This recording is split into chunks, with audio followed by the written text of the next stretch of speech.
Okay. Okay, we're live. Oh, Jojo. welcome. We are live. Welcome to all our Okay, hold beautiful on. friends. This My is. screen turned up.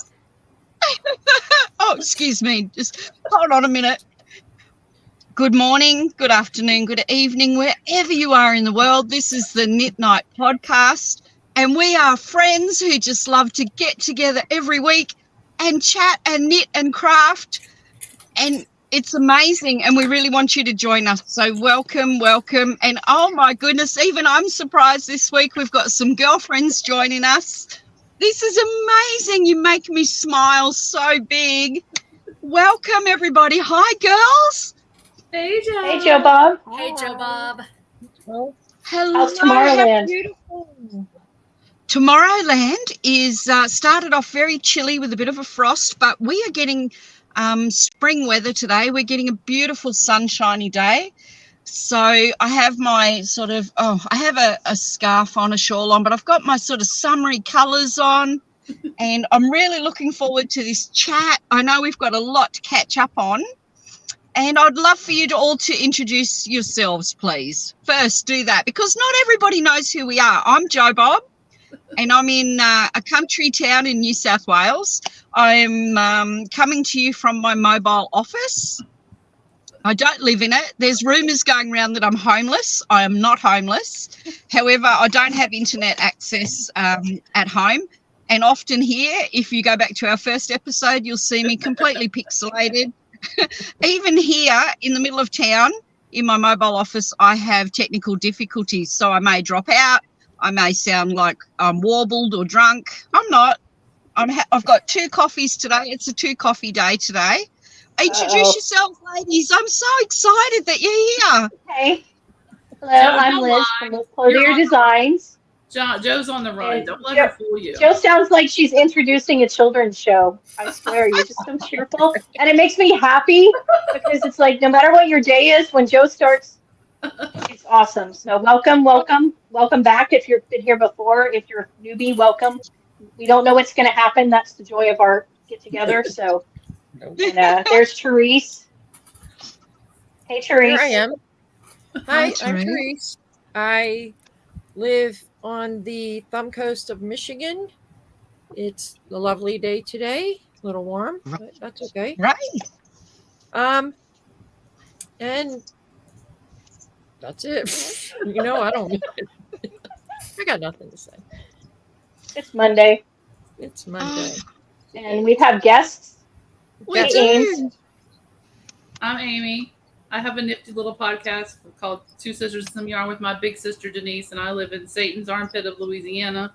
And I'm very glad that I caught Joe Bob because apparently it was a little bit of a conflict that, if I came on, she couldn't come on. So, I mean, I don't know if she was avoiding me or what. Amy, I'm so glad you're here. I don't Now have we can to. go real slow in real time. Oh, Amy. Where did you say you're from, Amy? Satan's armpit of Louisiana. Satan's armpit. Look. Oh, hang on. I'm going the wrong way. Look, the lovely Lynn has joined us today. I'm so excited. Lynn, tell us Yay. about your podcast and what you do Well- in your fibre dyeing. So, hello everyone. I'm Lynn. I am Chicken Lady Fiber Arts. My Facebook memories came up today that I was looking for a name for my business Wow. 6 years ago. So Hey, and Lynn dyes really cool yarn for podcasts like Two Sisters and Some Yarn. I just Yeah. finished this little hat, and this She is does. with a totally tubular colorway. Wow. 80s Beautiful. collection with a nice little pom-pom. So I dye yarn. I live on the western slope of Colorado. Right. So if you look at the state of Colorado and you find Denver and Boulder and Colorado Springs, that's not us. We are about 5 hours. I know we're about 5 hours west of there. I'm really closer to Liz than anything. Oh, Yeah. Yeah. About didn't 7 realise hours. She, that. she She joins me in the infernal heat that we have that's different from is. Amy's heat because ours is not humid heat. Yeah. And I don't care what you say, dry heat, humid heat, 100 is 100. So Oh, Yeah. that's me. So I dye yarn and I knit and I sometimes crochet and I cause a lot of mayhem wherever I go. and Lynn, Thank do you you for actually having me. have chickens? Do you I have do. chickens? So the Okay. story is, if you go to my website, you could read this. The kids next door, the grandkids next door, would say, I had 5 chickens. 2 have crossed their little rainbow bridge. We did not eat them. But they Right, would good come girl. over and they would bring little roly-polies and little bugs and stuff. Chicken lady, can we feed your chickens? So the grandkids next door named my business. They said, oh, they call me the chicken lady. That's easy to remember. I did read that on your website, but I want other people to go and find you. Oh, thank you. Chicken lady It's quite fitting. I thought we were just supposed to look at the yarn. Sorry. Sorry. My bad. My bad. Welcome, Morgan. Hello, Morgan! hello, She's hello. joining us again. She must be a glutton for punishment because She's brave. So She's she got from- voluntold and everything, and she's committed. I know. I am So- fully committed. So, I am Morgan. I live in Wisconsin. I do not have a good way of describing exactly where in Wisconsin. Like, I don't have a clever, saying as, Is it in Satan's Green Bay? armpits. No. Okay, No, there you go. I'm very, very far away from Green Bay. There you go. But yeah, speaking of Green Bay, I'm very excited for football. I just did a fantasy football draft the other day, and I'm very excited for it. I get very competitive during football season, Do you? so there's that. Go Eagles, Um, go. Yes, Teresa and I love some football. That's right. we do. I'll be right there with you. And yeah, I have a podcast. It's called Handmade by Me, and kind of a little play on my, initial of my first name and initial of my middle name. So it worked out great that way. And yeah. What is your middle name? Evil? Morgan Evil. No. I thought it was Anne who was evil, not me. She's a beast, according to Therese. Oh, that's right. I'm sorry. I believe it was Joe who said that, not Therese. I don't believe I was. You'll have to go back Hey, and watch. Alyssa. Me. Hello.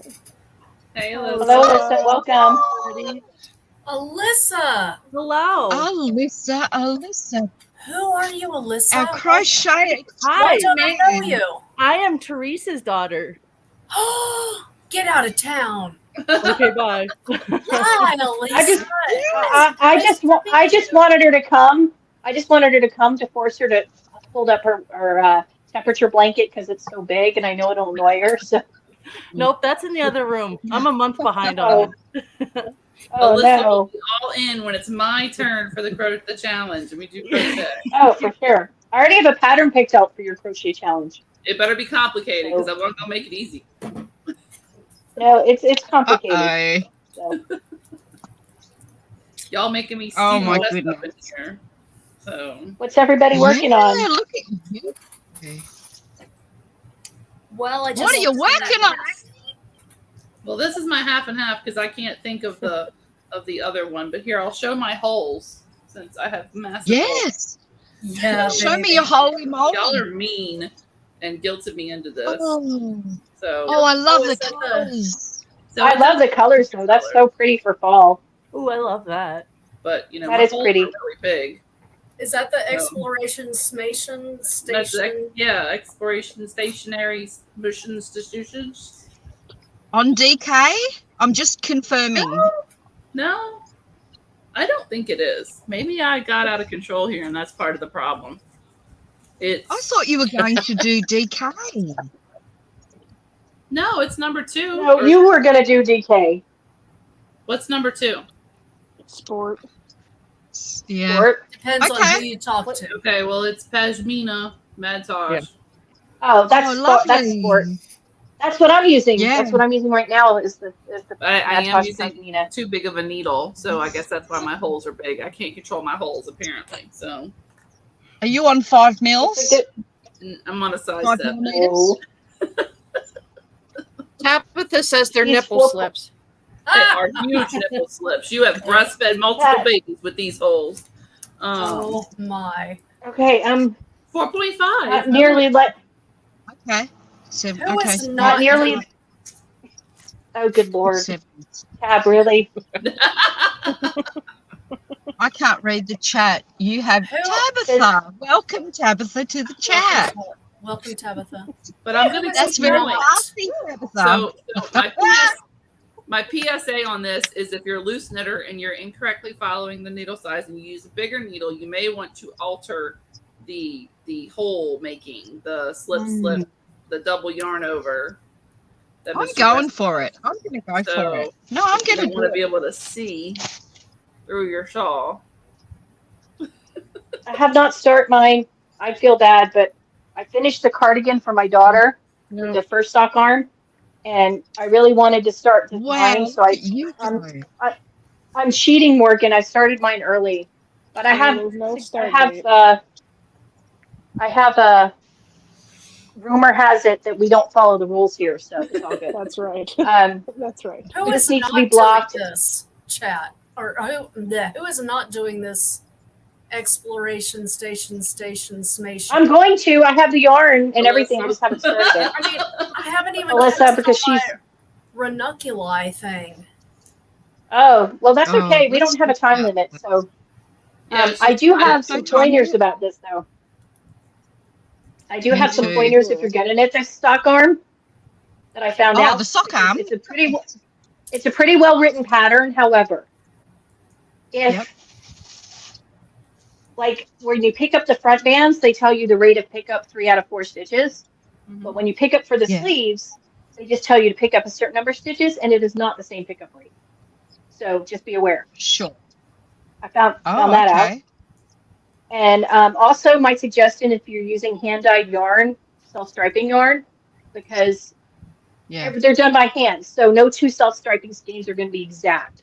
So my Right. suggestion is That's right. take one skein, wind it in half, and use that for the top half of the both Yeah. sleeves, and then use the second half and do the same Yeah. thing and wind it use it for the. That way your stripes will be consistent with the sleeves. They might, and you won't Yeah. care if the width's a Alternate little 'em. different because, yeah, or alternate them is what I would suggest, because Gotcha. otherwise you could have the problem I had where I had to fudge it to make my sleeves match because my 2 skeins were not the same length on the striping. Exactly. They're gorgeous skeins and I love them. I just wish I would have thought about that ahead of time.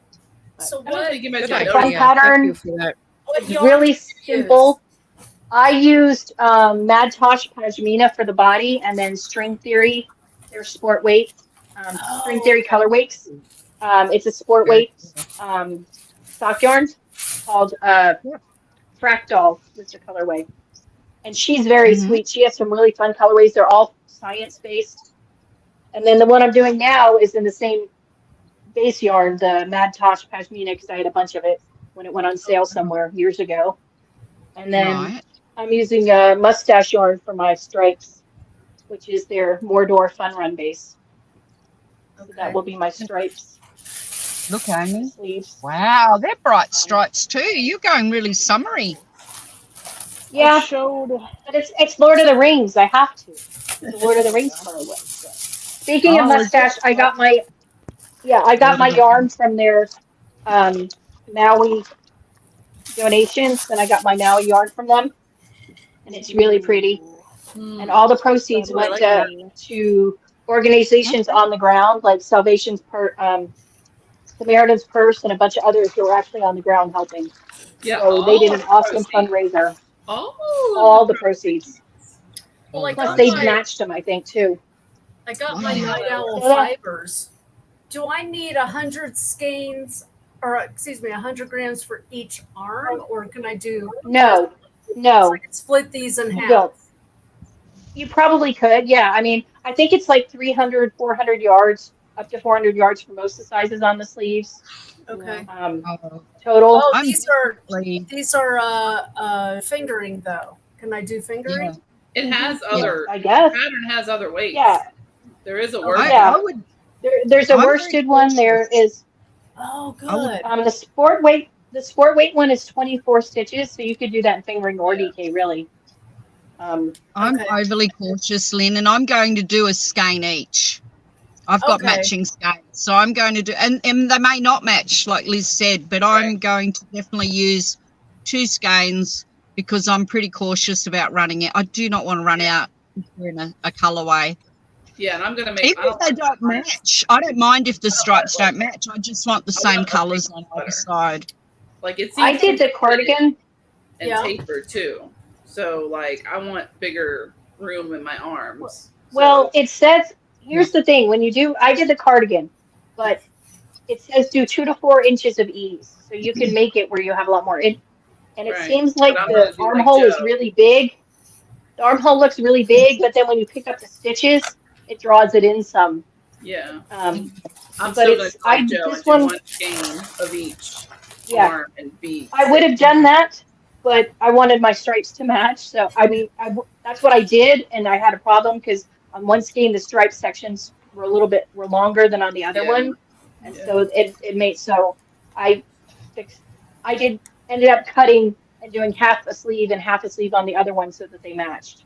Okay, hear me out. I loved it. It's very simple. It's a really simple pattern. The increases are not difficult. Okay. How about if Yeah, if I do one arm Halloweeny colors and Yeah. the other arm Christmas colors, and then I could wear the sweater for like 3 months instead of just 1 month. I like Yes. You could do that. Yeah. I could just make a Do that black for sure. sweater, and then depending on the season, I can either go, hello, or Stand this way or Yeah. stand this way. Get your best side Perfect. for your photos, Lynn. there you go. There you By the go. way, I found a picture of me. I'll have to find it and post a picture of it. I Yeah. found a picture of me when I was little. It was a little Easter picture of me and my little bonnet. It was like 60s. Oh, well, I'll give it was in the 60s. 1860. 1860s. I was only 2 or 3. And I had this little thing in the middle of my forehead then, too. Oh, wow. I know, isn't that funny? Hey, Baker Street. It's Little here. curl. Welcome. Your strawberry curl. So welcome everyone in the chat. But yeah, it was just, they give you a rate for picking up the stitches on the button band, but she doesn't give you the rate for on the sleeves. So you have to figure that out from the number she gives, how many to skip. Okay. Mine ended up being 2 out of 3 stitches picked up, whereas the button band was 3 out of 4. So that took me a while to figure that out. But the short rows on the sleeve cap are really fun. Like, I've never done that before, so that was really interesting. And they really make the sleeve fit so much better. Yeah. I know I Yeah, showed I this enjoyed that. in the Telegram chat, but I'm That's using pretty. Stash. The So lighting that's is for your very body, terrible. right? Yep. That's for the big, Yeah. Okay. Yep. That's pretty. And then I haven't decided what colors I'm gonna do yet for the stripes because I added the little caveat that you don't necessarily have to use self-striping yarn if you have a ton of scraps like I do. That's just what I'm gonna do. Sure. So I haven't decided. Do I have to actually do the sock arm sweater that I chose? What do you? Why? No, why? Because I like that T version she has. Mm-hmm. Yeah. Where the Do you like stripes the are one with the this stripes way. across the body? Oh, the Bright Axis one? Yeah. Yeah, I like Yeah, that That's a up to lot. Morgan. Go for it. I caved and I bought the book and I was looking at it and I was like, oh, I really do like that one better. I'm gonna do that one too. I have yarn for that one, but I'm not doing that now. I'll do that. Seems like I might wear that more. So. Well, and But it's my fault, so I didn't know if I could do that. No, it's fine. Okay, so I'm going to be coming out with a video hopefully sometime early this week. Again, kind of explaining everything again. I know I did a post on Instagram and everything else too, but I'm going to also create just a short little video explaining everything. I also said too that if you didn't want to get buy the pattern for the sweater, or if you already had a sweater or cardigan pattern that fits you really well and you like how it fits, Right. feel free to modify that. True. Or if you'd like to do the the axis one, go for that's fine too. Because it's just a different sort of like variation of kind of the same same concept. We're doing a sweater or cardigan with either stripes on the sleeves, or in that case stripes for the so yeah, that's fine. Yeah, there is a drop. There is another pattern in the book that's a drop shoulder. Yeah. Drop sleeve. Really cool. Yeah. Drop sleeve. Yeah. It was Yeah. really So if you don't have as much. It was a good book. I got it on Kindle. It's cheaper on Kindle than if you bought it. Yeah, it was $10. Yeah, it's it's like $10. So I just went ahead. There's a lot of nice patterns in there. Like there's a few shawls I might make, so to me it was worth getting the book. It's not often I think a book is worth it, but I think that one was worth it. So. But I think there's we also need a to kid. agree. Sorry, I think we need to agree that we're knitting a garment, not the accessories. I love that book. And I will definitely be doing accessories. But this year we're really pushing ourselves to get garments done. Yes. But I really like the way that one goes like that. Yes. Yeah. That's really cool. Down, so. Yeah, I have yarn for that one too. Yeah, Liz showed me that one. And that's why I bought the book. And your stripe, Yeah, there's some cute shawls and hats in there too. So that you could use scraps on. You could, if you got scrap sock yarn. So That's pretty. I had enough yarn to probably make a beanie of the self striping. So I'll probably use the leftovers and make my daughter a matching beanie. See, your hole's a normal size. Yeah. Well, no, I had. Trust you, Amy. They're kind of. I mean, big old holes.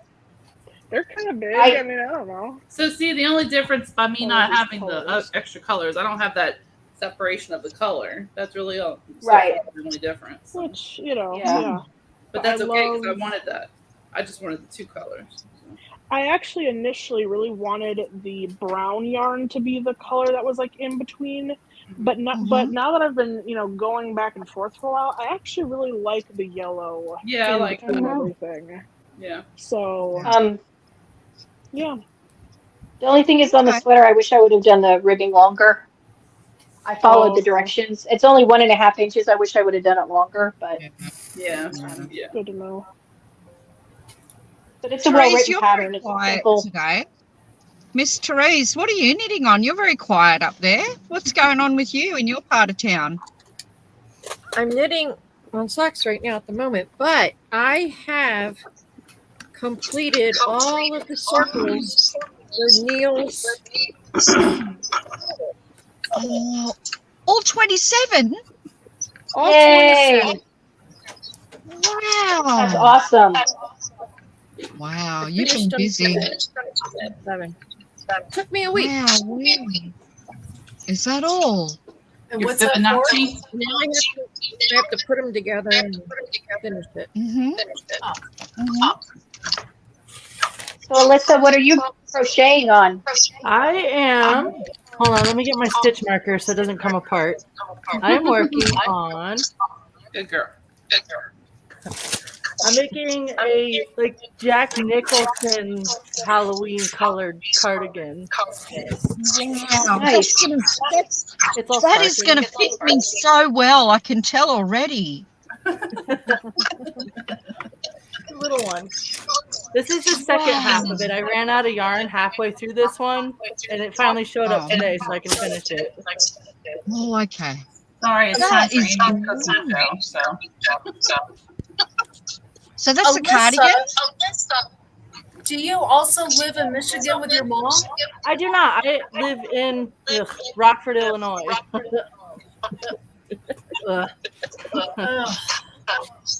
Y'all hear echo, or is that just me? It's you. There's an Echo. echo. I hear the echo because of you. Who's echoing? Everybody's echoing. Are we? Yeah. Oh, okay. No, I've got you all loud and clear.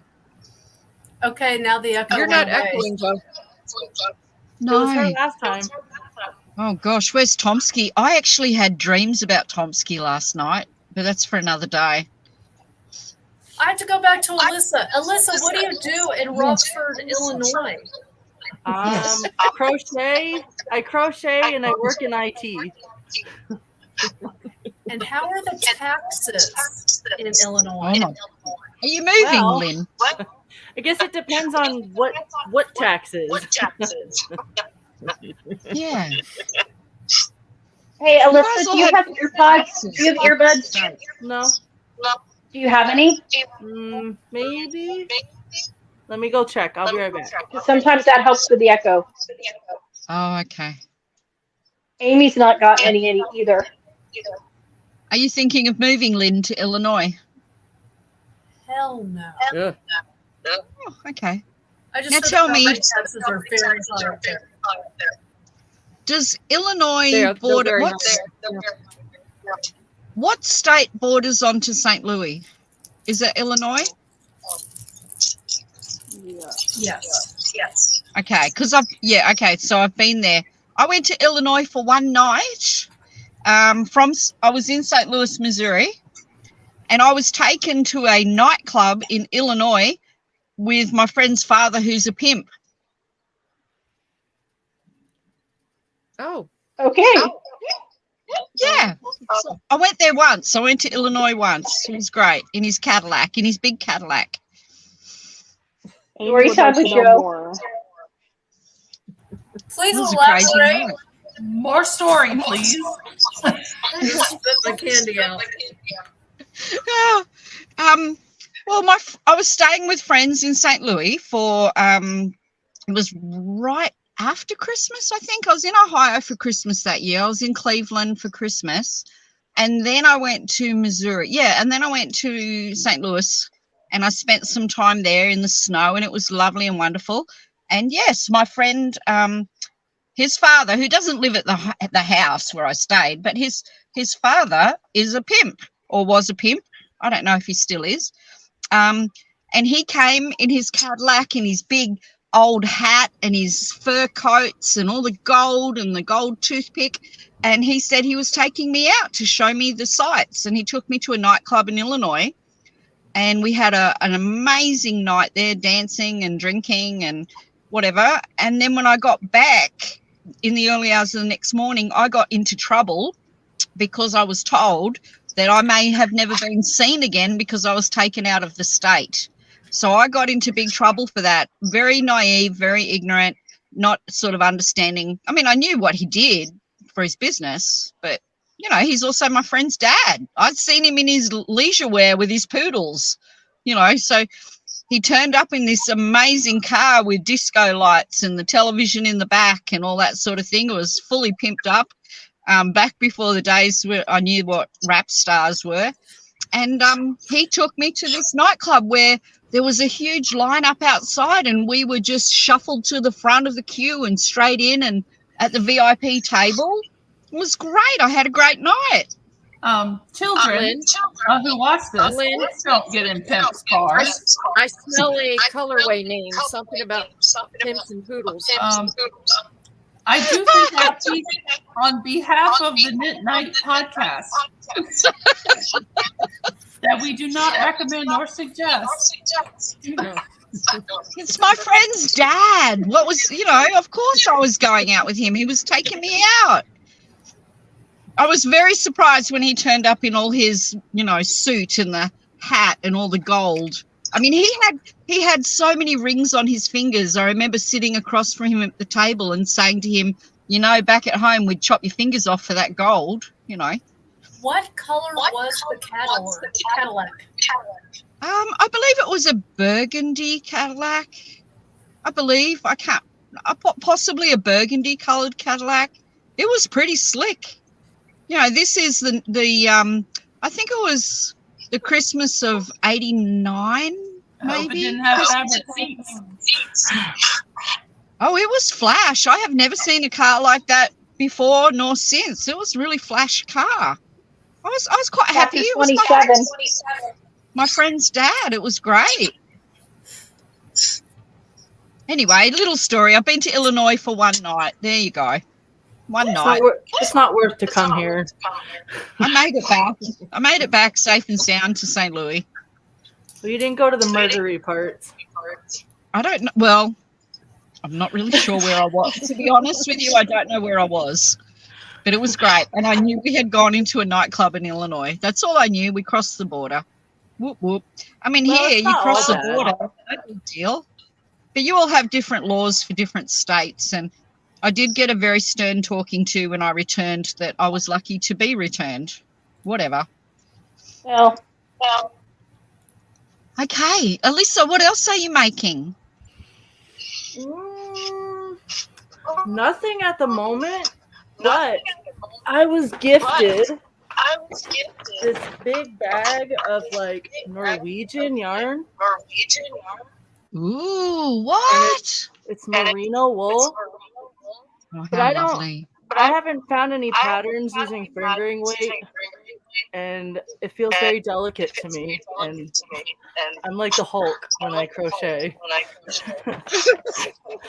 Well, Amy's hosting a crochet along. I can't imagine when, after we do our stripy sleeve sweaters. So maybe, I guess October. Amy, is that what you're aiming for? for late fall, early winter. Oh, okay, November. Amy's hosting a crochet along where you get to see how badly I don't know how to crochet. How badly. It's going to be great. I think knitting is way more complicated than crocheting. Okay, well, you'll be it tutoring is me and it isn't. for private lessons. I'm going to be asking for private tutoring and mentoring because this is Amy's payback to me.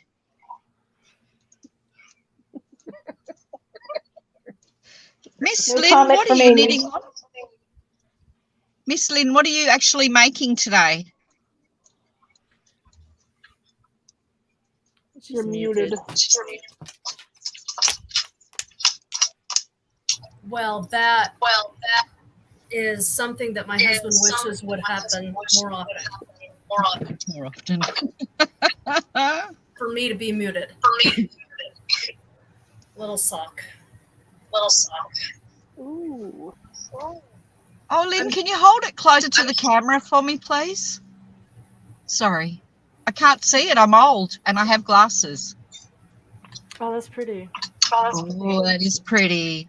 I That did is not pretty. dye Thank you. this. Oh. This is opal yarn. Yeah. Oh. Wow. I've been watching little bits of Anna Knitter, Anna's podcast. She's lovely. She is. I mean, I've owned Opal Sock long before I knew who she was, but she's really great with her little distributorship happening there and all her little Opal clubs, and her sock patterns are gorgeous.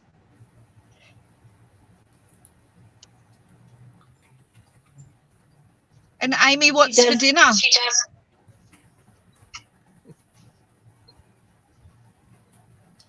Chicken caprese. Oh, okay. But that's So why I'm eating can I- the noise everywhere. Oh, okay. Yeah, I don't want to hear you banging and clanging around your kitchen, girlfriend. There you go. It'll make me hungry. I've had an interesting week with knitting. I've made 2 purchases, one knitting related. Well, actually, no, then neither of them knitting related, but I am changing one to knitting related. First, I got this. I wonder what you think about this. I found this at a charity store. What? I'm standing in the gap, Amy. Look what I found at a charity store. What is it? I thought it was. It looks like this. It's a little statue. I thought that was interesting. Cost me a whole $1. Oh, someone's squeaking in my ear. Is that you, Lizzie? So that's my interesting purchase today, this week, standing in the gap. And this is a symbol that's had many different meanings over many different generations. So I could be a feminist, a raving feminist, or I could be something else. And then let's get on to the next purchase. This, I love this. This is oilskin, so it's just oiled, like I guess you guys call it canvas, like it's cotton. This Yep. I bought, this little bowl, and see it's got a little clip. It's got a ring clip, a D clip, and then it's got a clip and a little Velcro clip as well. I thought this was really cool as a yarn bowl, even though it's Australian made. It's from Didgeridooners, Australia. I thought this, because it folds up. Hang on, camera. It folds up and you can crush it up and put it away. And I want to use it as a yarn bowl, even though it's a dog water bowl. I was going to say, it's a dog water bowl. Yeah, it is. But I'm using it as a yarn bowl. Yarn bowl. It's my yarn bowl. Okay. It could So be that's my whatever purchase. you want it to be. Exactly. That's how I live my life. So I'm really excited about this because I don't have anything with the oiled canvas, and I really like that canvas. So that's my new yarn bowl. Probably a lot cheaper than a traditional yarn bowl. Can I tell you about my ranunculus? Bye. Bye. Drama. Just bye. Oh. Okay, Alyssa's gone for a bit. Uh-oh. My ranunculus that I was knitting in the chunky baby alpaca, I did all the rib and I did a whole sleeve, and then I tried it on. I mean, I had tried it on when I had the yoke. I tried it on when I had the body and part of the sleeve. And then I tried the whole thing on, and it was too big. It was massive because the weight of the sleeve really pulled the yoke down. So I had a really deep raglan. And then finally taking the needles out. I mean, you guys have those, I don't know what you call those, the tubing that you put in. Chicken Lady knows, because you have that, right? I saw that on your last podcast. The try-on cords. The try-on cord. So using the needle, I had just threaded a couple of needles through, and it wasn't pulling down. It was sort of holding it together. And when I finally cast that off, that ribbing off, bound it off, and let it flow and sit properly, it was massive. That was size 6. It was too big. And I just thought, if I wash this, it's going to just grow and grow and grow and be too heavy and too big, especially the deeper raglan. I couldn't handle that. The sleeve was beautiful and it was so buttery soft. I frogged it. I frogged the whole damn thing. Just saying. Oh, no. I'm happy that I did, because when you're all busy doing your crazy Christmas gift knits and it's 40 degrees sweltering heat here, I will do it again. And I will not do, I think I did a 6. I really thought, because it was chunkier, dense yarn, that I had to go up the sizes from a 3 to a 6, and I should not have. Possibly I should have done a 4 at the most. It was massive. So I'm happy to frog it. I was happy to frog that because I finished the other one. And then this week I've been working on Charlotte's the classic from a Sparse Tricot, and I've completed the body. Ooh, that's so pretty. Yeah, so this is the smallest size, actually. And she tried it on last night and it fits her very well. And she was quite happy when I said, this is the extra small. So it's very, very roomy jumper, roomy sweater. And I've already started the sleeve on one of them with 12-inch needles, higher sharps I've got there in the 12 inches. They had 3 pair of them left in my local yarn store, so I bought them all so I can do both sides. So I've started this one last night. I'll jump on and connect that one over the next couple of days, and I will try to get out of Sleeve Island, and then I will be ready to start my exploration station, which I'm doing in DK, and I'm going to gift it to a friend. I'm doing it on 5mm needles, and I haven't even looked at my stripy yarn yet. I mean, I showed you all last week the yarn that I had bought from Germany from Nicole Mendez, which is really beautiful. but I haven't even made a decision yet what I'm making. I'm waiting. I'm not rushing. So please, everybody out there, don't think, we're in a hurry to jump to the next thing. And there's no rules. There's no starting. There's no finishing. Just join us. I mean, Liz has already knit the sock arm cardigan a month ahead of me, but it's okay. We all go at our own pace. This yarn, I have to say, Skeins in New Zealand. Oh my gosh, this is a mixed blend of natural wools or natural fibers. It is amazing, super soft. So I'm looking forward to knitting that baby shit brown colour I bought 15 balls of to make something for myself in that mustardy colour. And that's all I'm doing. I'm just knitting on this one at the moment.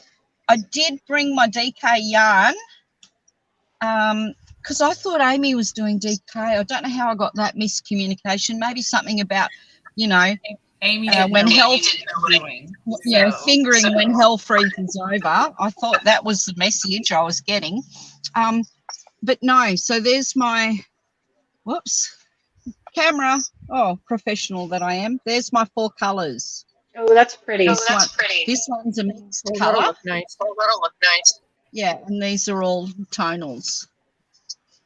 Yeah, so that's my exploration station that hasn't even... I might wind the yarn now while we're talking. That might give me a little bit of a start.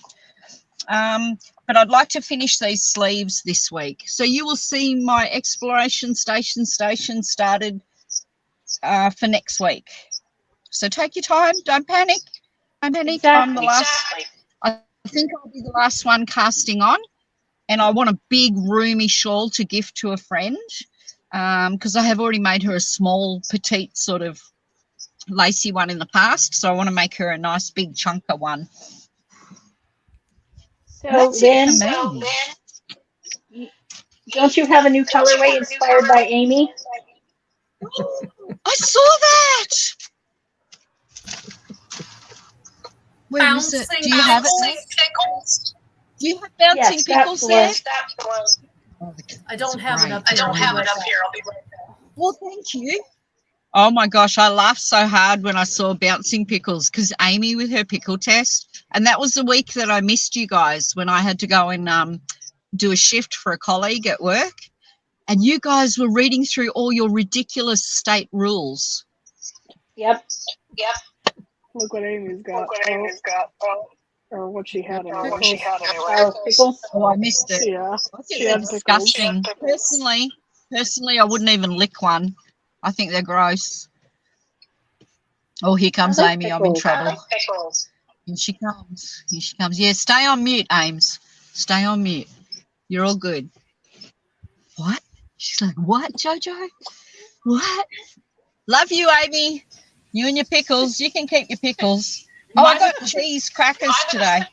My pickles I'm bounce, eating baby. cheese Do yours crackers. bounce? Mine do. I don't have tested them the other day. I got a Milo Kit Kat. Chunky. That's my breakfast for today. And I've got a stubby holder from the local cherry farm. Oh, what have I got? Dr. Pepper. Somebody thought I was drinking wine last time when I had this in a glass. I'm not day drinking in my car, in my mobile office. So I put that in the stubby holder. What else is news, guys? What else have I missed this week? Oh, how's your weather, Liz? Are you? We did not get. Hi, Paul. There's my man. Paul, how are you? Yeah, take it off mute. Oh, she won't let me talk to her husband. I don't blame her. I mean, I rang Teresa's husband. I had to mute because I was echoed. Who was that hot guy? That hot guy is her husband. Speaking of husbands, how's my date going, Therese? He's going slowly. You know, it's a Has he struggle. recovered? So he hasn't fully recovered from his surgery yet? Well, he's having difficulty because he still has the hip thing, which can't be done now until October. Yeah. So But he's feeling back in his hands and his feet. Oh, good. It's just slow. Okay. It's slow. Okay. And Slow. so is there a date for the next surgery, or is that yet to be determined? I think it's October 19th, Okay. which is frustrating. But Mm-hmm. Mm. Well, is that the pickle? Oh, that's so pretty. It's bouncing. I love the greens. Yep. I love the greens. That's beautiful. I'm trying to buy it, but it's not working. What's wrong? The PIK code's not working. Oh, okay. I miss.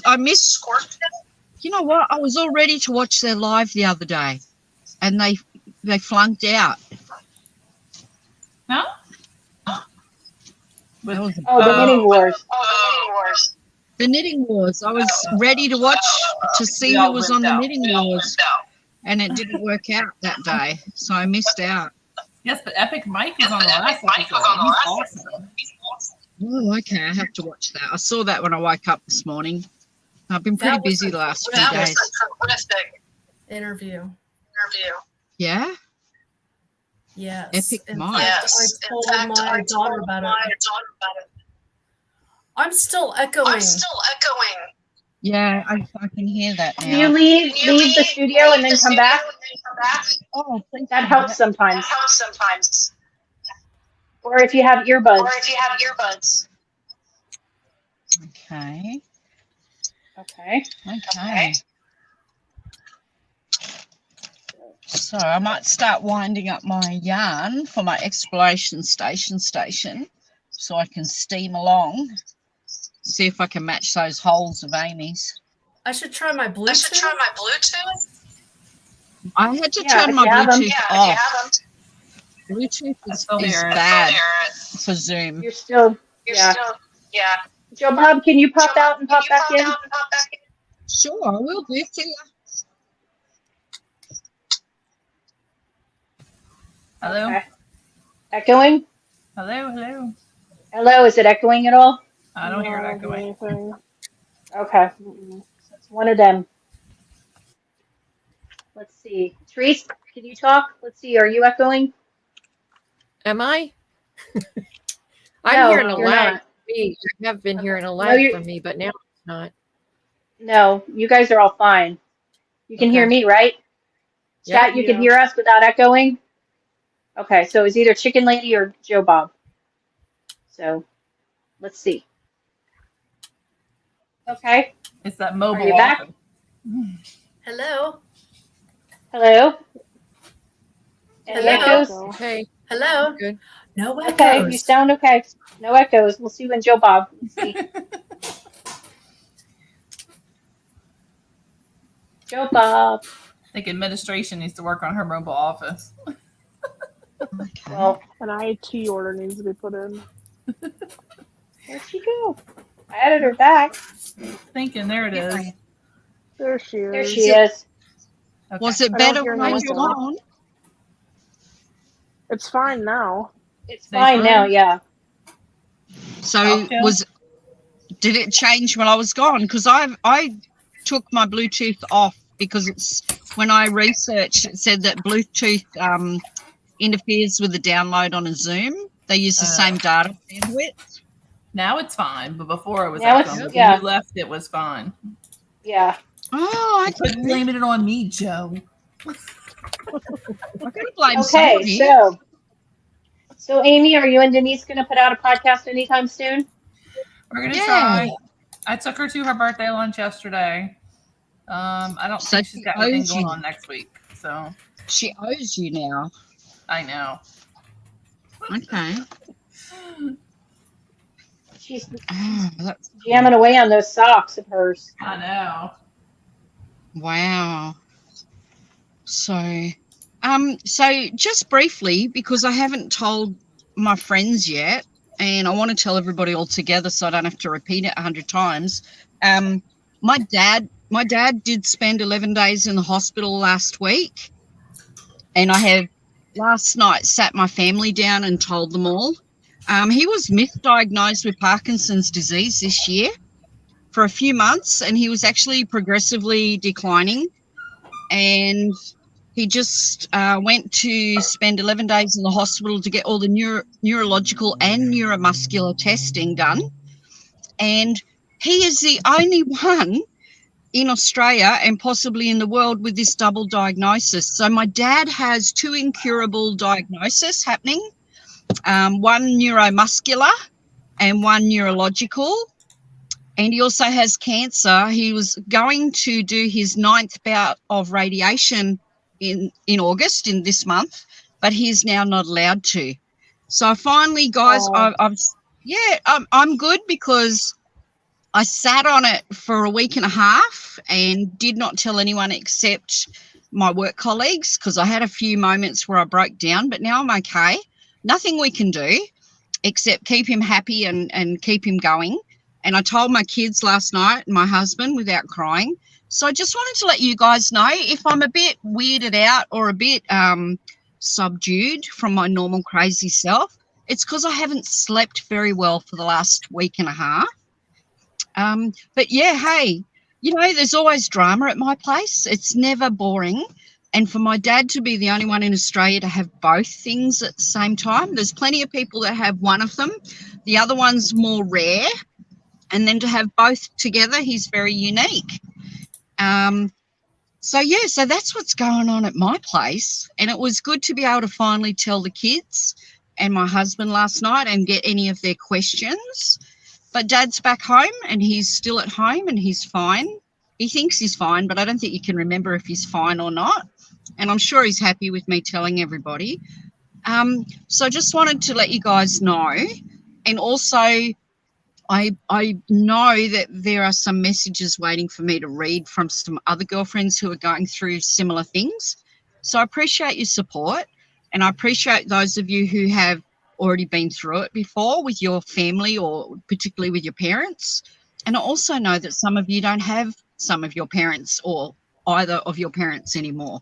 So my heart goes out to all of you, and I'm not looking for any sympathy or whatever, but thank you for your advice and thank you for your tips. And I think that I'm managing pretty well now because I've had my big cry. And life goes on, and I'm looking for positives, and I have already had some funny moments with Dad on the phone, which I think is hilarious. So I'm going to keep up my sense of humour about it, particularly when there's nothing to be done, and he will just decline, and that's all there is to it. Got to be practical. Yeah, but I wanted to let you all know. I just wanted to let you all know, because there's some days where I'm like, oh, I was dreaming last night about my dad. And then out of nowhere, I was dreaming about Pirate, that he and I were hanging out together. So it's been a wild trip, a wild trip, y'all, as Amy says. It's been pretty. I woke up this morning thinking, my poor husband, I hope I wasn't talking to Pirate out loud in my sleep.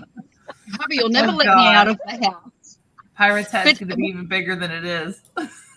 Yeah. Pirate, yeah. So Pirate doesn't realise how much he means to all of us, I'm sure, but I just can't wait for the knitting retreat at Pirate's place. You know, like that's the thing. That's happening. Well, he always helps us, whether it's just, you know, his same knowledge, his tech help, or just being the cool guy he is. With the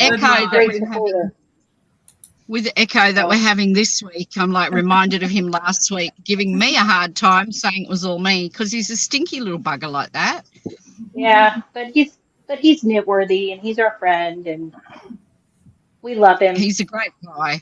And aren't we lucky? We have male friends, some are knitters and some are not, but they still put up with our crazy craft. I mean, exactly. Did you all saw, I've been coming across a lot of podcasts. I watch my usual Grocery Girls and Needles at the Ready. I watch Morgan. I watch Chicken Lady. But I've also been watching people do podcasts about craft snarky things and knitting wars and, you know, not knitting wars as such, but disagreements and people copying other people's designs. I'm like, wow, I can't wait to just get together with our friends and just talk about normal crafting and what we're doing and not comparing ourselves to other people. It's crazy what's going on out there at the moment. There's only so many stitch patterns out there, so there's going to be times when people use the same stitch pattern. And you can only design so many basic raglan sweaters where they're, of course they're going to use the same stitch counts to get the same sizes if it's the same gauge. So it's not that people are copying all the time. It's just that, people just come up with the same things. I mean, if someone's blatantly copying someone, that's wrong. But like Stephen West just had that shawl last week that he didn't publish because he used the same stitch pattern as someone else, even though the shaping on the shawls were totally different. Like one was just a crescent and his was a different shape entirely. But just as a courtesy, he decided not to publish. And I don't know. I think he should. I think he should have. I mean, I see so many designs now that are pretty close to some of the things from the 70s and 80s. I mean, the same, of course, the same stitch, the same shape. I mean, there's not many unique things out there. I get really excited when we do see unique shawls and garments, but you have to be practical about what you're making. Can you make it? Is it technically interesting and not too challenging? And will you wear it? More importantly, will you wear it? Yeah. It's just like music. There's only so many musical notes, and you can only put, you can do different tunes. But I mean, unless you're blatantly ripping off somebody, you're going to have some similar stuff. I want to ask Teresa this because she's my music whore. That new country song "Watermelon Moonshine" by that Lainey girl. Yeah. If you listen to that, I haven't. She ripped off of Craig Morgan. That's what I love about Sundays. The whole entire music part. See? The whole entire music part. Yes. Is Craig Morgan's what I love about Sunday. And I was like, why does this song sound so familiar? And I'm listening to it. I'm like, she just ripped off the entire melody. Now maybe she took it with permission. Did she write it? I don't know. Did she write it or I don't know. And sometimes they take with permission. Sometimes they have permission to take the melody and they just change it. I don't know. Well, it's like Tom McDonald, I know, paid $100,000 to buy one of Eminem's. Right. Yeah. Like the Miley Cyrus song samples the Bruno Mars song, and he gave her permission for it for a reason. So, okay, that's fine. Yeah. Well, like Rush Limbaugh's theme song was a Chrissy Hines song, and he paid her every year or whatever to use it. And what about Tracy Chapman's Fast Cars? The rights to that being bought by Luke. Millie was playing it on the radio, singing Fast Cars. Yeah, but I was singing it, and Millie's looking at me going, do you know Luke? Do you know Luke? And I'm like, girlfriend, this is Tracy Chapman. That's my favorite Tracy Chapman song, that one. And I will give him props. It's not my favorite one. He didn't even change the lyrics. He sang it exactly as she sang it. Yeah, but he bought the rights to it. He paid her. He's paid her for the rights to that song. She happily sold it to him. And here are these kids thinking it's an original song that he's singing. And I'm singing away. Female songwriter at the top of the country charts. I mean, that's pretty cool. Yeah. Yeah. Well, it's like, look at it, like Dolly. Dolly, who has written 4,000 songs. From Richmond. What about, is it Oliver Anthony? Is that his name? Oliver Anthony. Last week, I forgot to mention it. His name's actually Chris Anthony. That's just the name of his band. Yeah. London okay. Is his last name.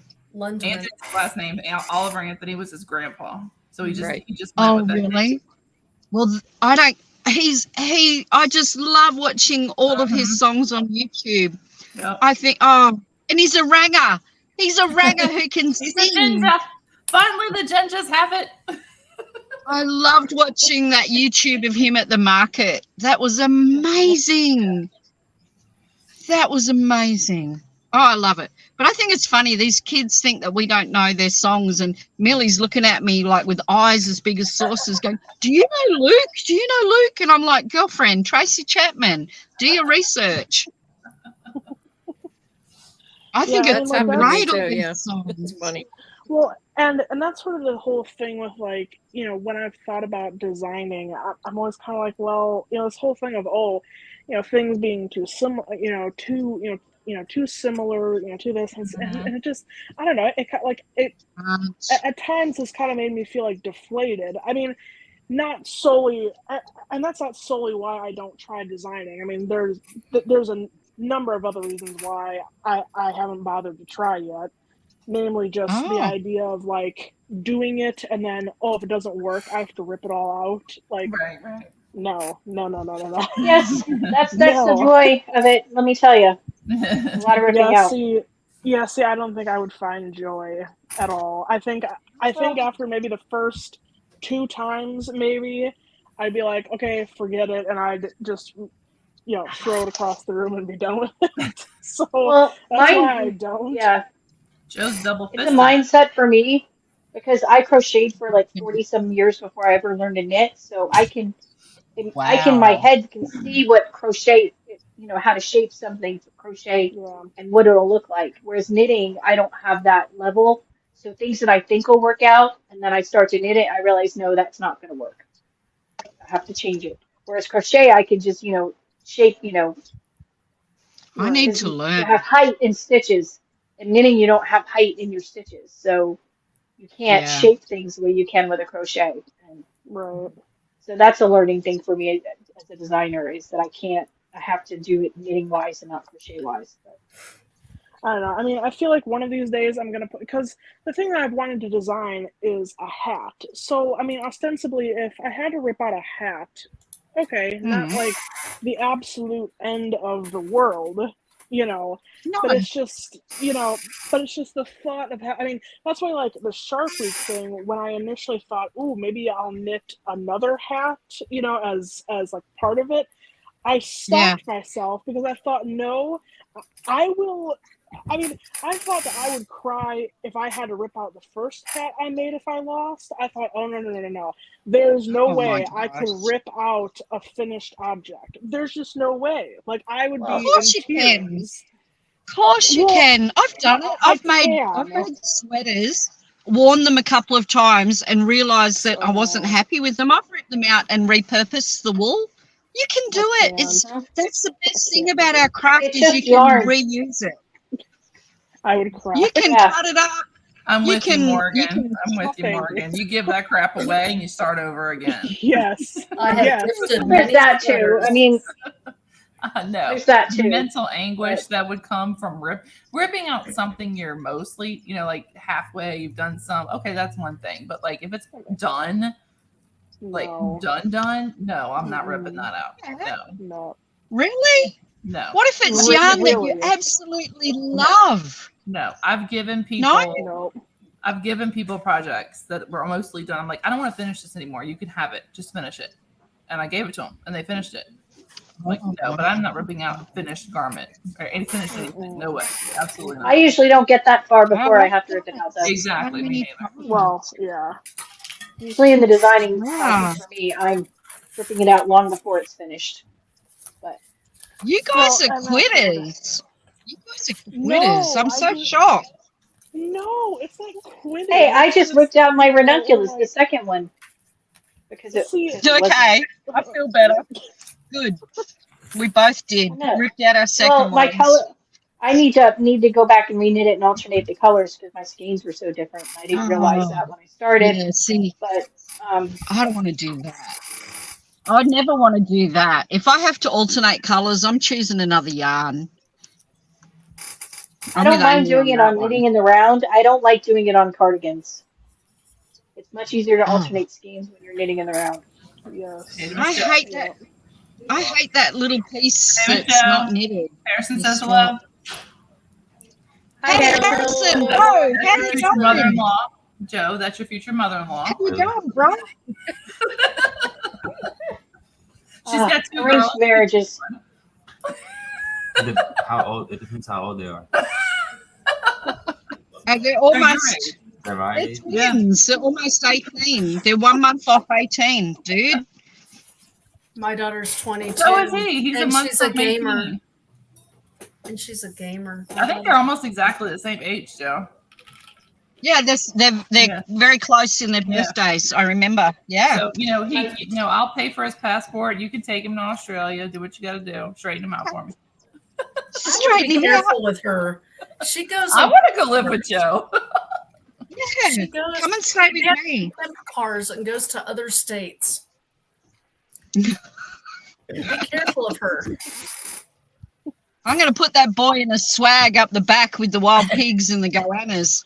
He will behave himself. He will. He will listen to me. It's okay. Hey, having boys, my eldest is a boy, and he's a good boy, but he doesn't listen to me anymore. He's so tall. He pats me on the head and says, whatever, bro.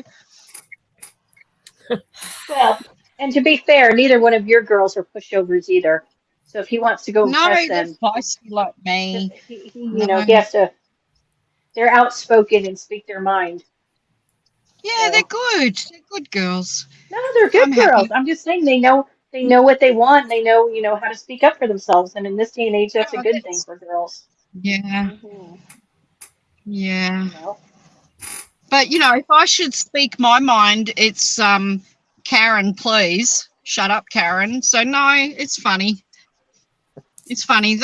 They'll pick up little bits of me as they go along in the world or not. I don't care. Actually, it's funny because Mills wants to change her name. And I'm like, I don't care if you change your name to Mickey Mouse. Why does she want to change her name?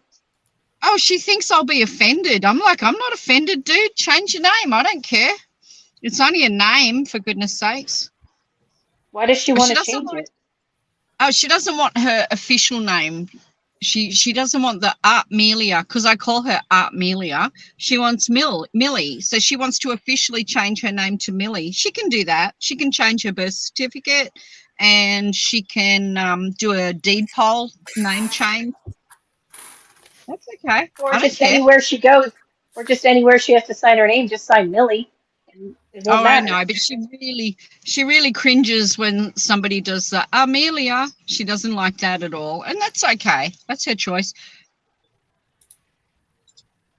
I don't mind, but I just think it's funny that that my son, when he was little, said to me, "One day I'm going to grow up to be bigger than you," and I'm like, "You will." And now he looks down at me and leans on top of me. I mean, I get a crick in my neck looking up at him.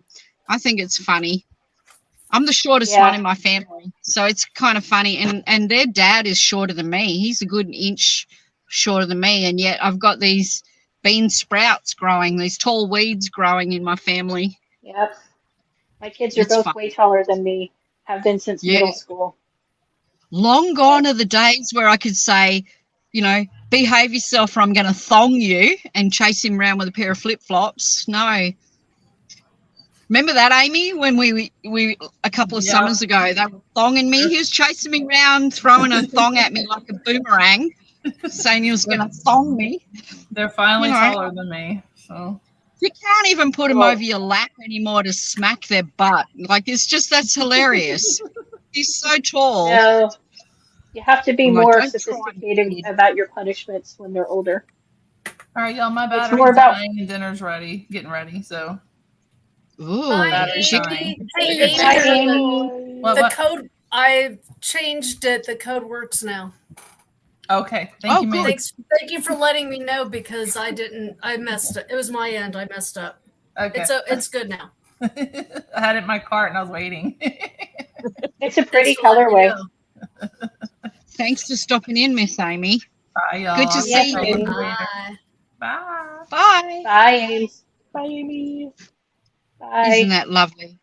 So, poor Amy, what's the rumor? That when I appear, Amy's not here, and then when she's here, I don't turn up? That's like celebrity drama. That's what she said. I wasn't keeping track. That's funny. That's funny. Therese, is your daughter okay? Yeah, she had some company at her door knocking. Oh, okay. Okay. Oh, company. Mm-hmm. She's having an issue with her neighbor. How funny. I don't know what this guy's problem is, but he's been calling the cops on her like every day. Give me his phone number. I'll fix him. Give me his phone number. I want Auntie to Joe have a will chat take to over. him. Yeah, I want to have a chat to him at 2 a.m. his time. Yeah. I'll ring him. I'll be up. So is that who was at the door? Yeah, it was the cops.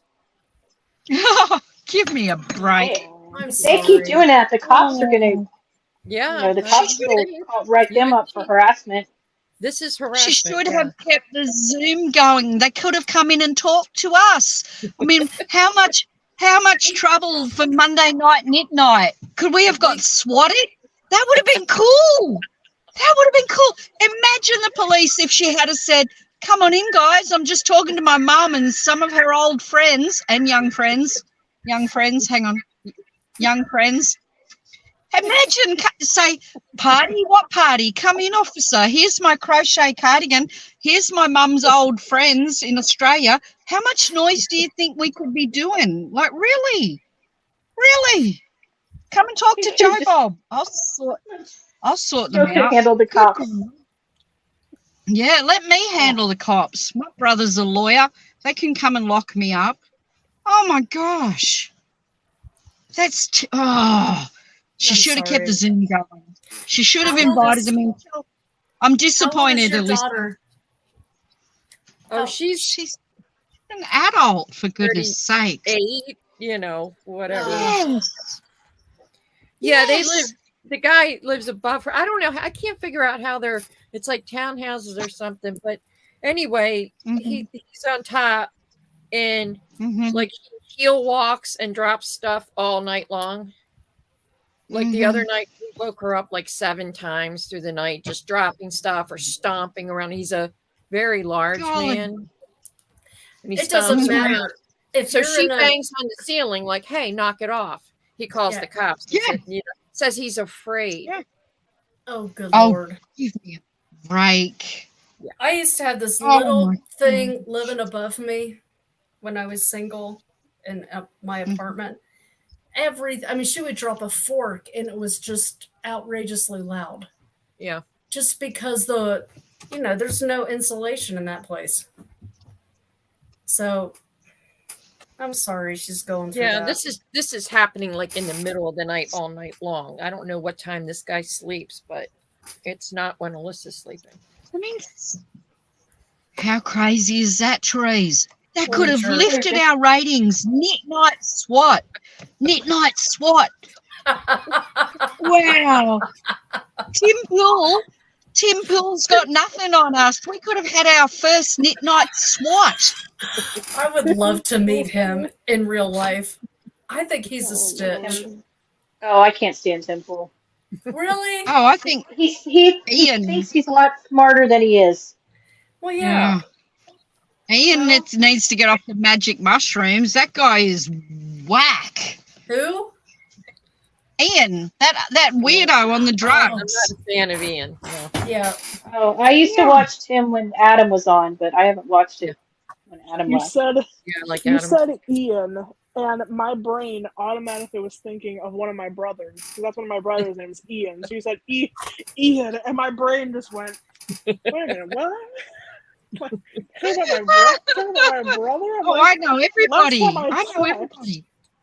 I can find his phone number out by next week, Morgan. Yes, she'll be calling him up. I swear, there's a TV show on, and my husband watches it on YouTube sometimes. It's Border Patrol, because he used to be a truck driver, and he would drive across the Canadian border. Well, there's an Australian version, and I swear, Joe, you would be the perfect border control officer, because you wouldn't take the crap of these people, and you would call them out, but you would be nice and pleasant like you are to people, and you would be the perfect one when they'd be lying to you. They brought in substances they shouldn't, and you would just be like, but just go off on them. It would be 70 pounds of dried mushrooms from the Asian store you've just signed the declaration saying you're not bringing in any food. Oh, I didn't know. Yes, you knew. Off to jail you go. Handcuffs. Let's go. I'm tough. I love Border Patrol. That's a great show. My kids were saying last night that I used to watch CSU all the time too. Is it CSI? CSI? No. CSI, Yeah. yeah. And I'm like, Yeah, no, I I watched. didn't. And then my son started humming the theme song. I'm like, oh, maybe I did used to watch it a lot. CSI. Speaking of CSI, I was watching a true crime about these twin sisters who killed their mother, Ooh. and Oh, they were like 16 at the time. I And think I know okay. that one. yeah, Taz and Jazz, whatever their names were. Yes. Anyway, they didn't know that the girls were the criminals yet. They thought that they found the body. And so they're at the police station, and the police said, well, is there anything we can do to make you feel more comfortable? They asked to watch CSI. Okay, your mom's just been murdered, but you want to watch CSI. That totally not, It's a tip. yeah. And it turned out they had murdered her, and they finally got them to admit it. But it was horrific Well, what they did to their mom. But yeah, they asked to watch CSI. Well, and with Like, that case CSI. too, I forget if it was during the summer that it happened, but like they were in the interrogation room. Both of them were wearing mittens, and it was yeah, they like wouldn't take their hands off. summertime, wasn't it? Yeah, and so they were both wearing mittens, and eventually, the investigator was like, could you take those? Yeah, take those off. Yeah, because they had all they were fighting with her mom. Their mom was fighting for her life, Yeah, and they had scratches and stuff. And she had bit one of them, and it was horrific what they did. And just because she, wanted them to go to school and not have the bad choices in life that she made to get her pregnant at 14, or 16, whatever Mm-hmm. she was pregnant at. And it was just awful because they thought they were getting away with it. And what they smart thing they did is they put them in separate prisons. So for the first time in their lives, they were identical twins. They were separated. And it finally made them realize, what they had done and the punishment that they were going to get for it. And I guess they got a plea deal. One of them pled, and then the other took the same deal, 30 years or something. But it was just awful because the mom had had a rough start and tried to turn herself around and didn't want her kids to make the mistakes she was making. And they didn't want to hear it. They had been living with their great grandmother who was too old to pay attention, so they were sneaking out, having boyfriends at 13 and doing drugs, and just awful. But when you're in the interrogation room, don't ask to watch CSI because that's alarm bells. We haven't had television. We haven't had access to television out at our place since 2016 when I moved out there in the beginning of the year. So I had forgotten that I used to watch CSI, and the kids like humming the theme song. I said I didn't watch it that much. It was like, yeah, you did, and starts humming that song. And then the other ones join in. I'm like, okay, maybe we watched it a bit. But that was a long time ago that was on. Maybe it was on, I think, every week, perhaps. Or Yeah. one was on during the week, and then the other one was on. They had like a couple of different series, didn't they? Mm-hmm. Yeah, CSI Miami and CSI New York and CSI Las Vegas. So I may or may not have watched it twice a week, and they remember that from their childhood. Better than oh my gosh! When I was a kid, my mum would sit in the living room and watch Days of Our Lives. That's what I remember from my childhood. You couldn't speak to my mum between 1 p.m. and whenever that show finished. And then The Restless Years, General Hospital. She was like a daytime soapy addict. I watched General Hospital. My mom watched the Did you? CBS one, Guiding Light and Guiding Light. Young and the Restless, and Yep. I forget what other ones. But see, she started watching them when she and my aunt were going to high school. Is when the very first soap opera came on, Edge of Night, and it was 15 minutes long. Edge of Night. And they would walk home from school for lunch and watch the show, and then they would go back to school for the rest of the day.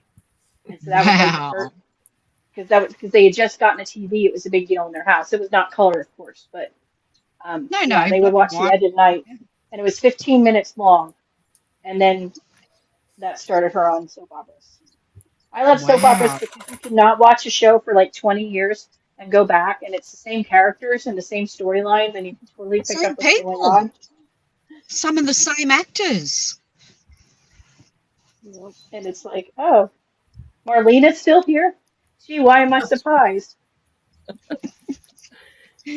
How funny.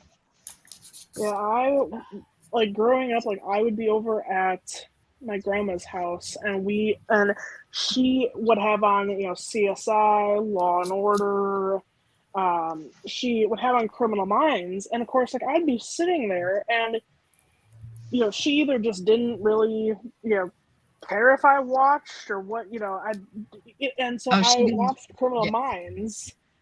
Yeah. So I became like obsessed with the show, and my mom found out. And of course, she wasn't all that happy that I was, watching that. But then I went through and I rewatched, the whole, however many seasons it was before they changed it, before it became like Criminal Minds, like Evolutions or whatever. And I was so disappointed. Because Corey and I, watched all the way through, and then we started the Evolutions one, and I was so disappointed. I didn't even finish the whole first, or I think we got to like the second or third episode, and I was just like, nope, they ruined it. They ruined it. They ruined it. They ruined it. Nope. Wow. Nope. So I'm like, well, that was disappointing, but I watched a really good documentary this week, the Minimalist documentary. And I was really getting into it, and I'm looking around the room and I'm thinking, I could do this. And then I looked at my books, my knitting bookcase, and I thought I could do this except for my yarn room. I could do this except for that one room, which is cram-packed to the roof, I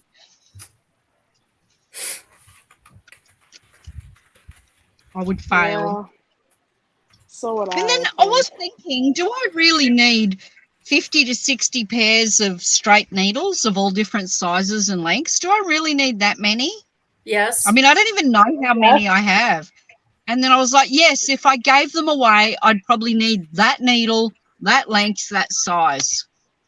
Oh, Liz, you were saying about these, the Liquor Cipra needles. Oh, you got them. I bought them for myself for my birthday last year, and I'm telling you, these are the game changer. And that's why I'm looking at my huge containers full of straight needles thinking, do I ever need you again? These are great. These are great. I have two. I don't have the whole set. I bought two sizes to try them, and I really like them. I really, really like them. Why? And I like the copper. Are they copper or are they wood, like the driftwood, like the other ones? They're copper. The Cipra? Yeah, C-Y-P-R-A. The Cipra, they're copper. Cipras, they're all copper. They're lovely. Closer look for Amy. Okay. I don't normally use metal needles because I have Raynaud syndrome and I have a circulation problem with my hands, and my hands ache when I use metal needles, but those were fine. And I think I got them because, all those copper bracelets and all those things they say to help you with circulation. And it actually, I didn't have any problem knitting with them. So I'll probably end up getting more at some point. So, Cipra. I have to write this down. Lica, yeah. They're really good. Because I have a few of their, I'm looking at them right now. Can you see? The driftwood needles. I wasn't a fan. I had a few break. I had a couple of the joins come apart. I didn't care for them. Yeah. Now I do love my Chow Goos. Yeah. But again, they're metal, Liz. So I don't know if you could use them. Yeah, I've tried I've tried other metal ones, and I normally only use wood, bamboo, or the carbons by Knitter's Pride because those are carbon fiber and they act like wood. Yeah. But I really liked the Cipra. I might end up getting I might get the whole set at some point, but. Okay, what did you say that you have? Not Raynaud syndrome? Yeah, that Raynaud's. I pronounced it the French way, Raynaud's, yeah. It's a circulation thing. Okay, my father-in-law had that. Okay.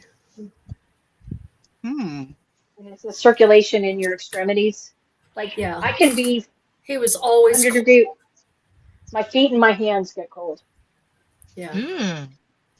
Are they clammy? Do you have clammy hands? No, just cold.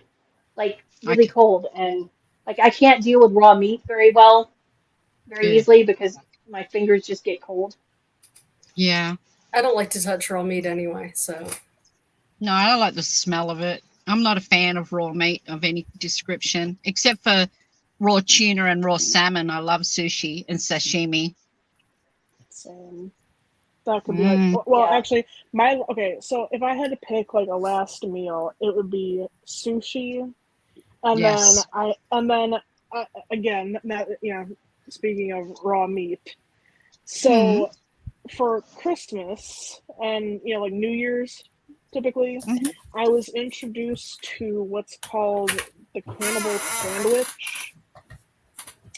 And I missed it that. is, Sorry. Lynn was squeaking on her chair. What was that, Morgan? so it's called a cannibal sandwich. Cannibal? And what it is typically like we get like this little like loaf of like rye bread, and but like any bread will work. And you spread butter on it. Then you spread a layer of, I think it's like 95 or 97% sirloin. It's raw, raw sirloin. Yeah. You spread a little layer of that. Then you cut up some sweet onions. The sweet white onions. You put a layer of those on. Salt and pepper. It's okay. I used to eat that as a child in the 70s. Yeah, yes. Okay, so it's it doesn't sound good.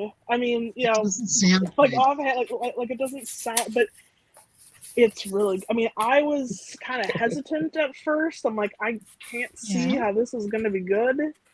And I'm not someone who likes onions either. I don't tend to like onions very much, especially like raw onions. I don't care for raw onions. Yeah. But that is delicious. Wow. It's so good. I am so glad you love it. I hope that you eat all of it. I'm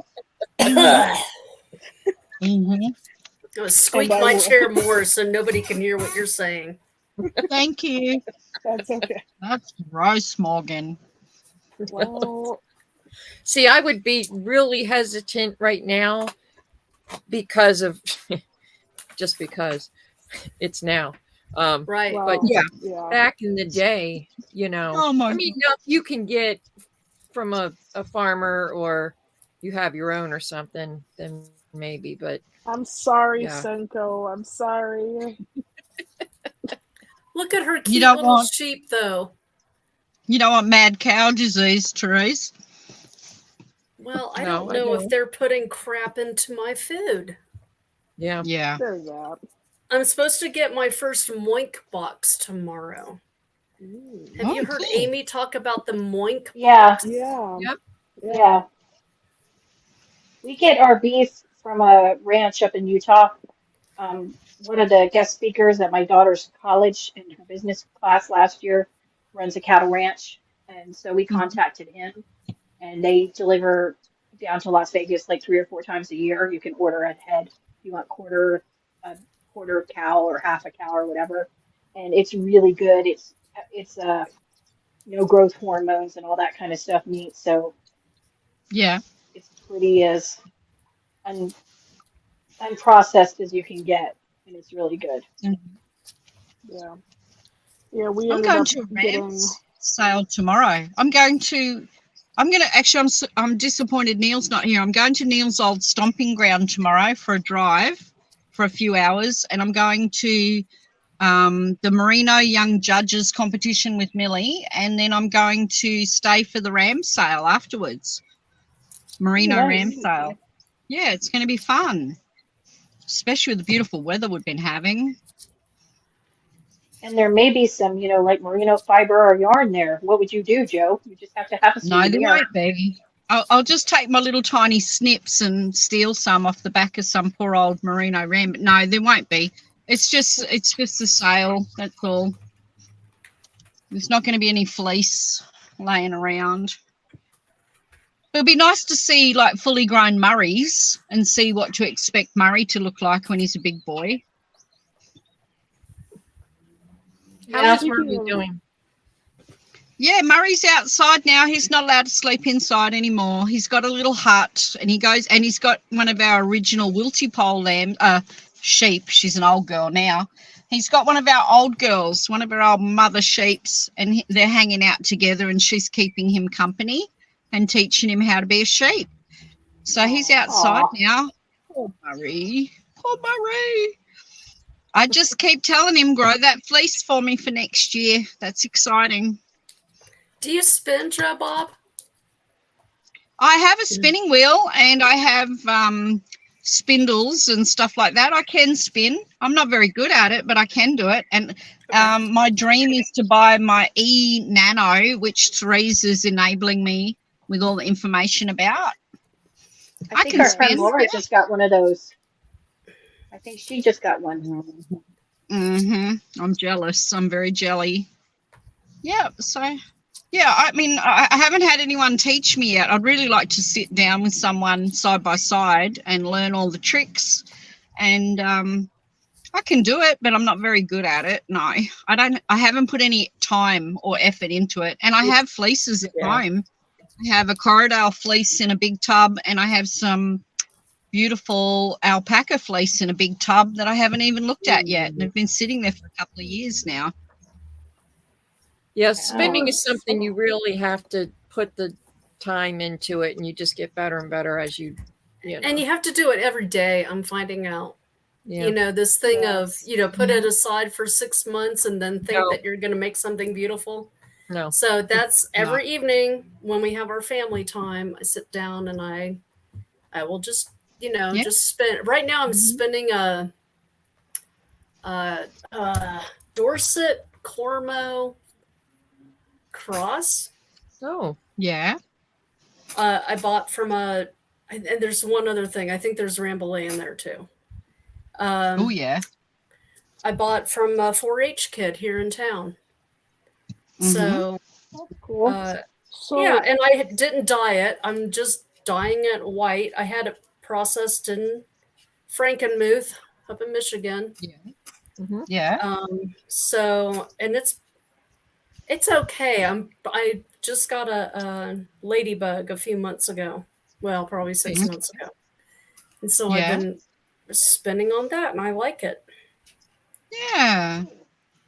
So it is an everyday thing. I have the big whirl, the slow whirl, so I can really slow it down and just take my time. Yeah. Okay. And that's what I'm impatient, and I short draft and then long draft and then short draft, and then I spin too fast and get too much twist, and I'm very impatient with spinning. I have to learn to maybe have a glass of wine and do it in the summertime when it's thirsty weather and it's warm, so that the wool there you go. Is processed nicely. I mean, I don't think you should spin in the cold weather. I don't think it's good for the wool. I don't spin and I don't have cold weather, so yeah, perfect. I do have I have a Magicraft little gem, and that sucker's a fast wheel. She's just super fast, and that's what I learned on. And I thought so I didn't spin very often. Well, now that I have the ladybug, that's a lot slower. It's perfect. Yeah. Yeah. Yeah, mine's an Ashford. It's an older one that I got off a friend, and it goes like a racing car. It's awesome. She goes fast. But I need to practice. My wheel. Hold on, I'll be right back. What do you have, Therese? A wheel? How many? I have. Therese? Yeah, that's the question. Yeah, I have a Ashford Traditional, an Ashford Traveler, a Fricky. Hold on, and then I have what is that called? It's an electric wheel, but I have the Nano. No, but I have another Heavenly something. Anyway, then I have 3 different electric eel wheels. Oh, okay. I have the. She has a museum of spinning wheels. No, Yeah. she has a herd. She has a herd of Yes, I spinning have a wheels. herd Yes. of spinning wheels. Yes. Look at Morgan has. Morgan has something fun. Yes. I've got the electric eel wheel 6. Yep. And yes, I do need to spin more consistently because this. So I have the 1/2 of this lovely fiber already spun into my single, but I told myself, okay, yep, I'm going to work on this one, and I still have a lot left to go. But speaking of spinning, I wanted to get y'all's opinion on this because I've been debating about doing it for a while, but I'm kind of like half shy and half kind of like I don't want to like approach it the wrong way. But basically, there is a sheep farm that's about like a few minutes down the road from me, and I've always been kind of curious as to whether or not the people there, if they ever sell any of their fleece, or if they send it to get processed and they sell it, or how it all works. And so I've kind of debated about driving over to the house and knocking on the door and being Knock, like, knock, knock. hi. And go for shearing day. Go for shearing day. That is so much fun. Yeah, the worst thing they do is just say they're not interested in talking to you. I mean, yeah, that's true. Yeah. But if they're not, I mean, I bet most people with animals and stuff like to show them off. So sure. Yeah, that's true. I don't know. Like, I just go and help like, out go and be like, go and help out. Go and offer to help them out on shearing day. I mean, it's hard work, and they could do with helpers to move fleeces around and throw them up on the tables and sort through. Even just to put, a lot of people just put paper down or, fabrics down, like canvases down to collect them, and they always need somebody, another body to help. I mean, I'm always being asked, do I want other people's fleeces out of old bags in their sheds? And I would go and offer to help and learn about it and see what you can get from them. I'm sure they'd be happy to give you fleece for helping them out. Yeah, that's true. I just didn't want to be like, creepy person like coming up to the house being like, hey, I see your whole flock of sheep over here, but just say you just want to learn. Yeah. And are they actually fleece? Are they fleece sheep or meat sheep? Like, people don't realize that ours are fleece sheep. People don't realize that ours are not fleece sheep. Ours actually they automatically drop their fleece in the summertime. So it's always interesting to have people stop by and talk about what you're breeding for, if it's meat or fleece, and where they process. Or you could give them a hand, Morgan. You could do a little bit of laboring in exchange for some free fleece. That would be a lot of fun. It definitely would. Although don't you need a pretty big, because I was thinking, because I thought, okay, I mean, I know it's a lot of work to get it from, fleece to, then like the fiber, itself, No, in terms of, like, without like the washing and the storing and stuff like that? It's not hard. No. It's not hard. I've got a girlfriend. It takes time, like anything else. Yeah. I've got a girlfriend who actually wants me to sit with her and spin, and she takes the raw fleece straight off the floor. She picks all the vegetation out. She gets her big carding brushes, and instead of doing them both together, blah, blah, blah, she puts it on her lap with an old pair of pants on, and she combs the heck out of it, and she spins it straight. She doesn't scour it. She doesn't pre-wash it. She just spins it straight. It gets washed and thwacked, and off we go. So everybody has different techniques, and she's very minimal in her processing of her spinning, and her yarn looks amazing. It's not hard. It's not hard. It's different processes that people put into it. Hi, Pirate. Welcome to the chat. We missed you. Hi, Pirate. Did you know that we were talking about you earlier, Pirate? His ears must have been burning. Yeah, that's because you're a criminal pirate, fleecing. Criminal, stop. Let's Are not. your ears burning? I had dreams about you last night, Pirate. They were good ones. Don't panic. What? We were hanging out together, dude. Yeah, we were. It was good. My dreams always come true, Pirate. I can't wait for the knitting retreat at your place. Can't wait. Can't wait. It's going to happen. Okay. Oh, shoot. So, I have to put my glasses on for real. this Hang is on, Patrice Pirate. anyway. Says, Yeah. You cut the wool off the leg. No, I thought you had Oh, to Lord. kill the sheep first, just like PETA told oh, us. I know, to like do. those, like, yeah, I mean, like, hello. So, Lynn, how are your Advents doing? Do you have a lot of people who collected them and ordering them? Well, I have meant to send you a text, and I have not yet done so. So I'll just tell you now. I should have your copy out before the middle of September. Oh, good, because that's good. Okay. So I'm hoping Because beforehand, but yeah. Okay. I want to see the colors. That'll help with what I'm doing. Well, you know that there's going to be pink and black I know, and red. but it's Can't wait. grease pink, not Barbie pink. Nobody wants Barbie pink. I mean, if you do, that's fine. But you know, I never had a Barbie doll when I was a kid. My mother was not. My mother was a liberal. No, I never had a Barbie doll. Sorry, I have the squeakiest chair in all of Colorado. That's sad. No, she You didn't never like. had a Barbie doll? She didn't like what Barbie stood for. So Okay. yeah, and I get that. And so when we had our daughter had 2 Barbie dolls that people had given her.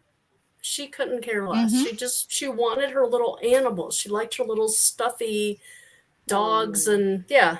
She's like, I don't really know what to do with Barbies. I'm like, well, you dress them up, and it was too girly for her. She's like, but I want to be a bugologist. She wanted to be into bugs when she was younger. And then she wanted to be a vet, and yeah.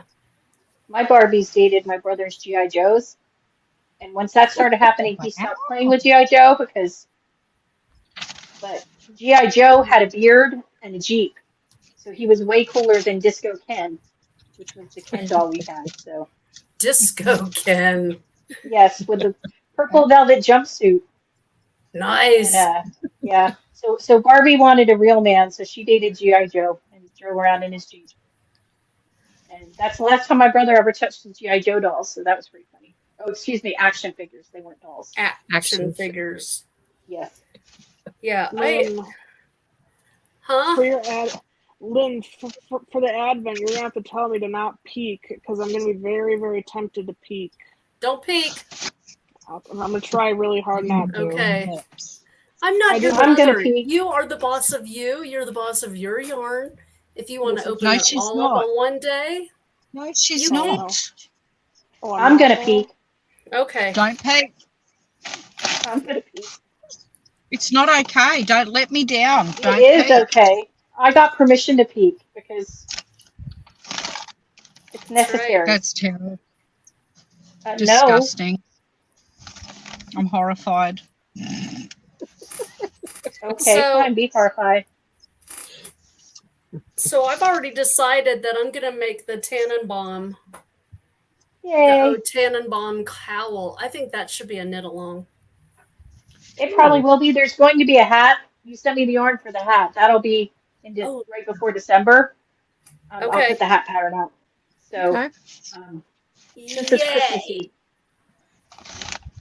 I liked that pattern. I liked the cow. It was one of my favorite patterns.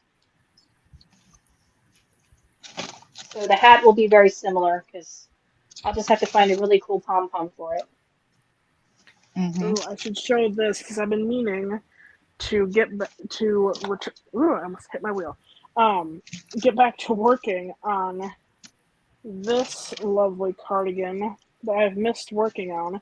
And, you know, my goal is going to be to decrease the amount of, whips in general. Because like Stephanie, so I don't know if y'all watched Stephanie's latest podcast, but she was talking about, the number of whips she has total, even if they're not like active whips.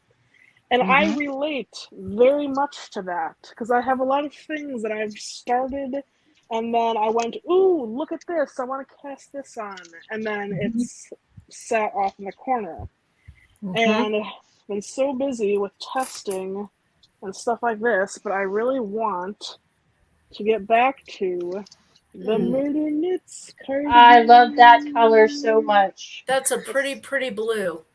I want to get back to making this. Yeah. So much. I want you to finish it because it's one of my favorite patterns. Too. I want to. My daughter wore hers all over the place. I know mine's in timeout right now. She got the sample and she wore it all over school. So, yeah, I have figured out what I'm going to knit for the rest of the year, mostly, other than throwing in like hats, and little gift knits. Yeah, I'm trying to make a plan in my head because. Okay. Do you plan out your year? No. Okay. There are designs, like I have some other yarn from Lynn for a sweater design, but that's going to have to wait till next year because I know what I want to do. I just have to figure out how to do it. But I've got some gift knits to do. My kids each wanted a sweater. We decided instead of doing a bunch of gifts and stuff, they each wanted a sweater. So I'm going to knit one for them and then a ranunculus for my son's girlfriend. And my expiration station is a gift for somebody for Christmas. And then I'll knit the yarn from Lynn and do the Tannenbaum and just try not to overplan because I try to put too many things in and I get stressed. And then I'll cast on 5 things and then never finish them. And I need to stop doing that. So, who was it? Oh, I was watching. Oh, I can't remember. I think it was Beth, Pandemic Knitter. I think it was her. She was talking about whips, and she has a small, a medium, and a large whip. And I think that's it.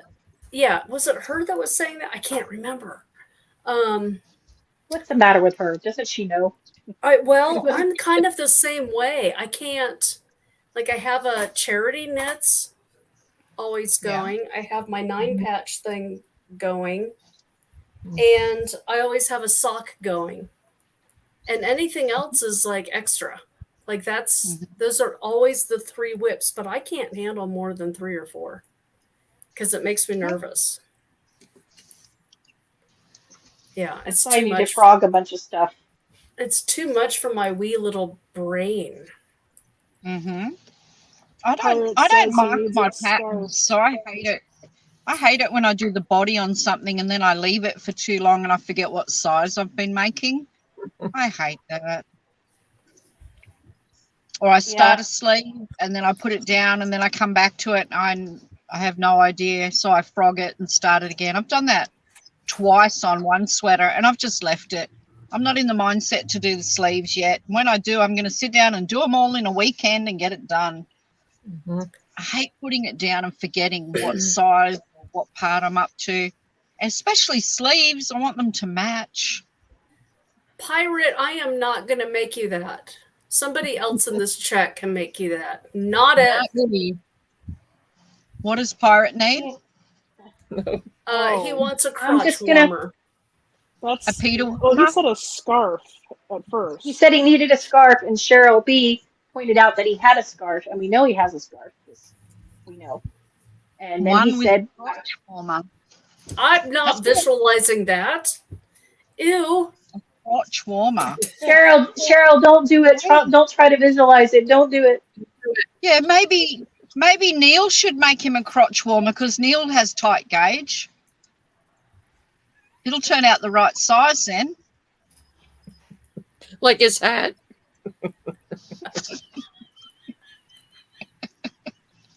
Exactly what I'm thinking. You read my mind, Bree. Sure, the Pirate, you love your scarf, but do you love your hat? Because Anyway, that's why you have a cat, Tomsky. Get yourself a cat. There you go. No comment. All right.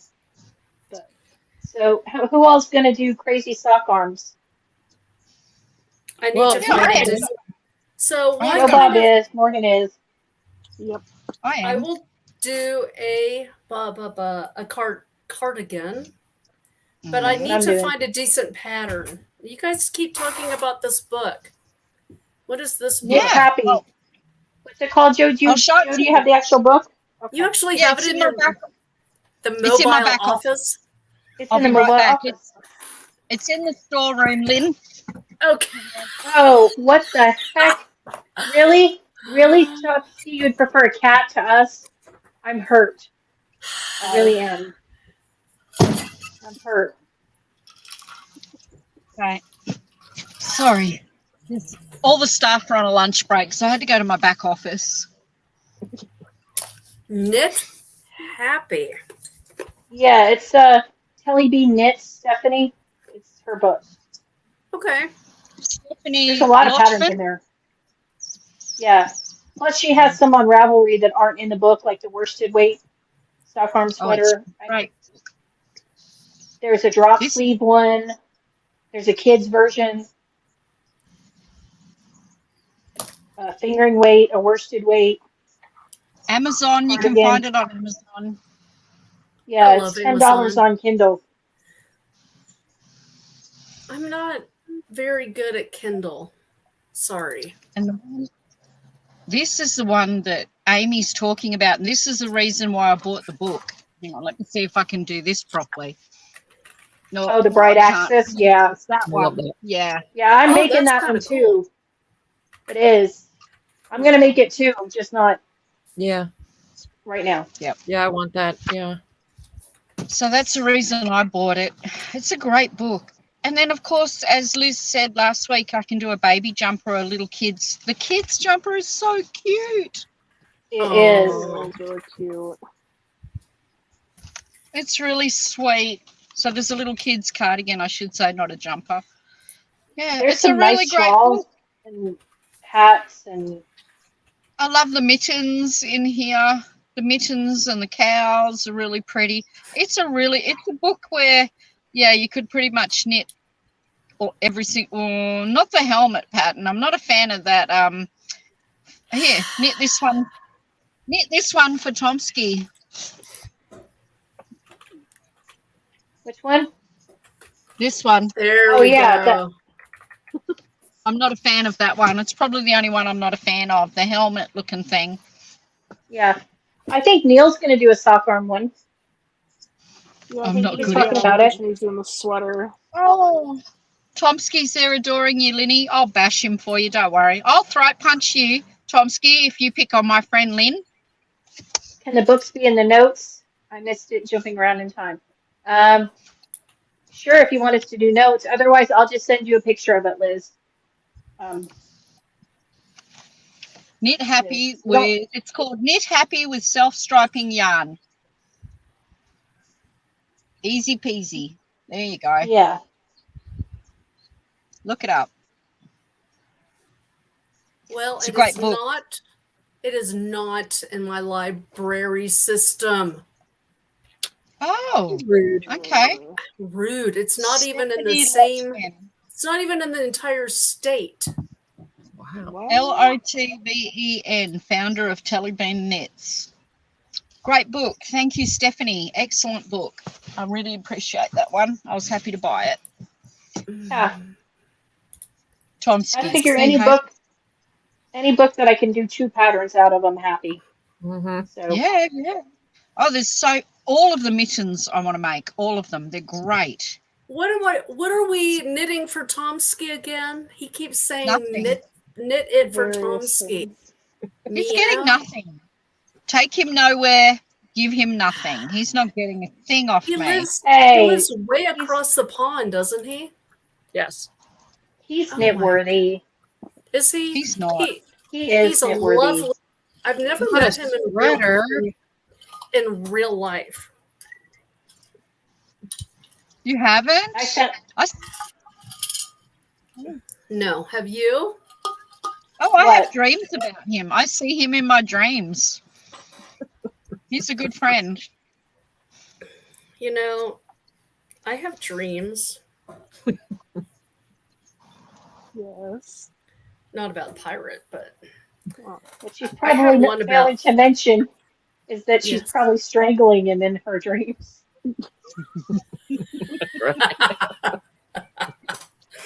No, I loves me some Pirate Tomsky. I love Tomsky. There you go. I've said it publicly. I do adore and Yorkshire. our good friend Tomsky. I do. He's from No matter how bad he is, how naughty he is. he's from Yorkshire. Is that where they have the pudding? I like to say it like that. Instead of Yorkshire pudding. No, but no, Isn't there a Yorkshire sure. pudding? Oh, No, sure. You can send us wool. Believe that. Where have I heard that before? Yeah. Like you could send tea. Lynn, it's where West Yorkshire Spinning Mill is. That's the only thing we want to know Yorkshire for. Mhm. Oh. And tea. They have nice tea. Yes. Apparently. But we will never know. My mailbox is always so empty. Oh, yours too. Yeah. I wish I had a really good friend who would send me some yarn from Yorkshire Spinning Mill. But not I to don't have worry. yarn to send you, but I have some merch to send you and Therese with our podcast name on it. So Pirate is I will not get that my up to you. The Oh, someone pirate wants is it not on. Someone wants a copy of the video of Joe saying she loves him. perpetuity. It's on the That'll internet. never come back to haunt you. Isn't he lucky that I don't edit things out? So Cut and paste, baby. Cut and paste. Mm-hmm. We don't edit No, that way. no. We don't. I It's don't have there to deal with forever. it. It's there We forever. have to live up to it. So earlier, my husband asked, he says, "You're going to have live podcast for 3 hours? What are you guys going to talk about?" I'm like, everything and nothing. Nothing. Everything and nothing. We about can talk nothing. about knitting for 3 hours. You're welcome to join us. No, I'm good. I don't Okay. think we've Well, we done try not to. We haven't No, done we usually do it end around 2 because people complain Yeah. there's too much to watch. 2 So. 2 hours plus extras. I got What? things to do. Ever. It's not like I'm going to bed. I got the whole day to get stuff done now after we chat. Well, that's because it's tomorrow. It's the highlight of my week. It makes all the crappy shit go away. Just getting together and knitting and chatting, finding out all the new stuff, rehashing the good old days. We had plans cancel for today. I'm so excited. So excited. Oh, I'm so glad, Lynn. Yes. I know. Don't you love it? Yep. When you get like, I wanted to go, but yeah. But I'd rather stay home and catch up with the girls. Liz wants to talk about doTERRA essential oils. Well, does she? Yes, Come on in, Liz. Tell me all about them. I bought some essential oils today at my local store. Oh, okay. They were not doTERRA, nor were they Young Living. Oh, okay. I don't have any essential oils at my home, so Liz, come on down, talk to me. I'm all open to all the chat. I don't What know. am I going to? Oh, what I do carry with me are all different soaps. I love this Italian soap. Why? I like to put it in with my wool.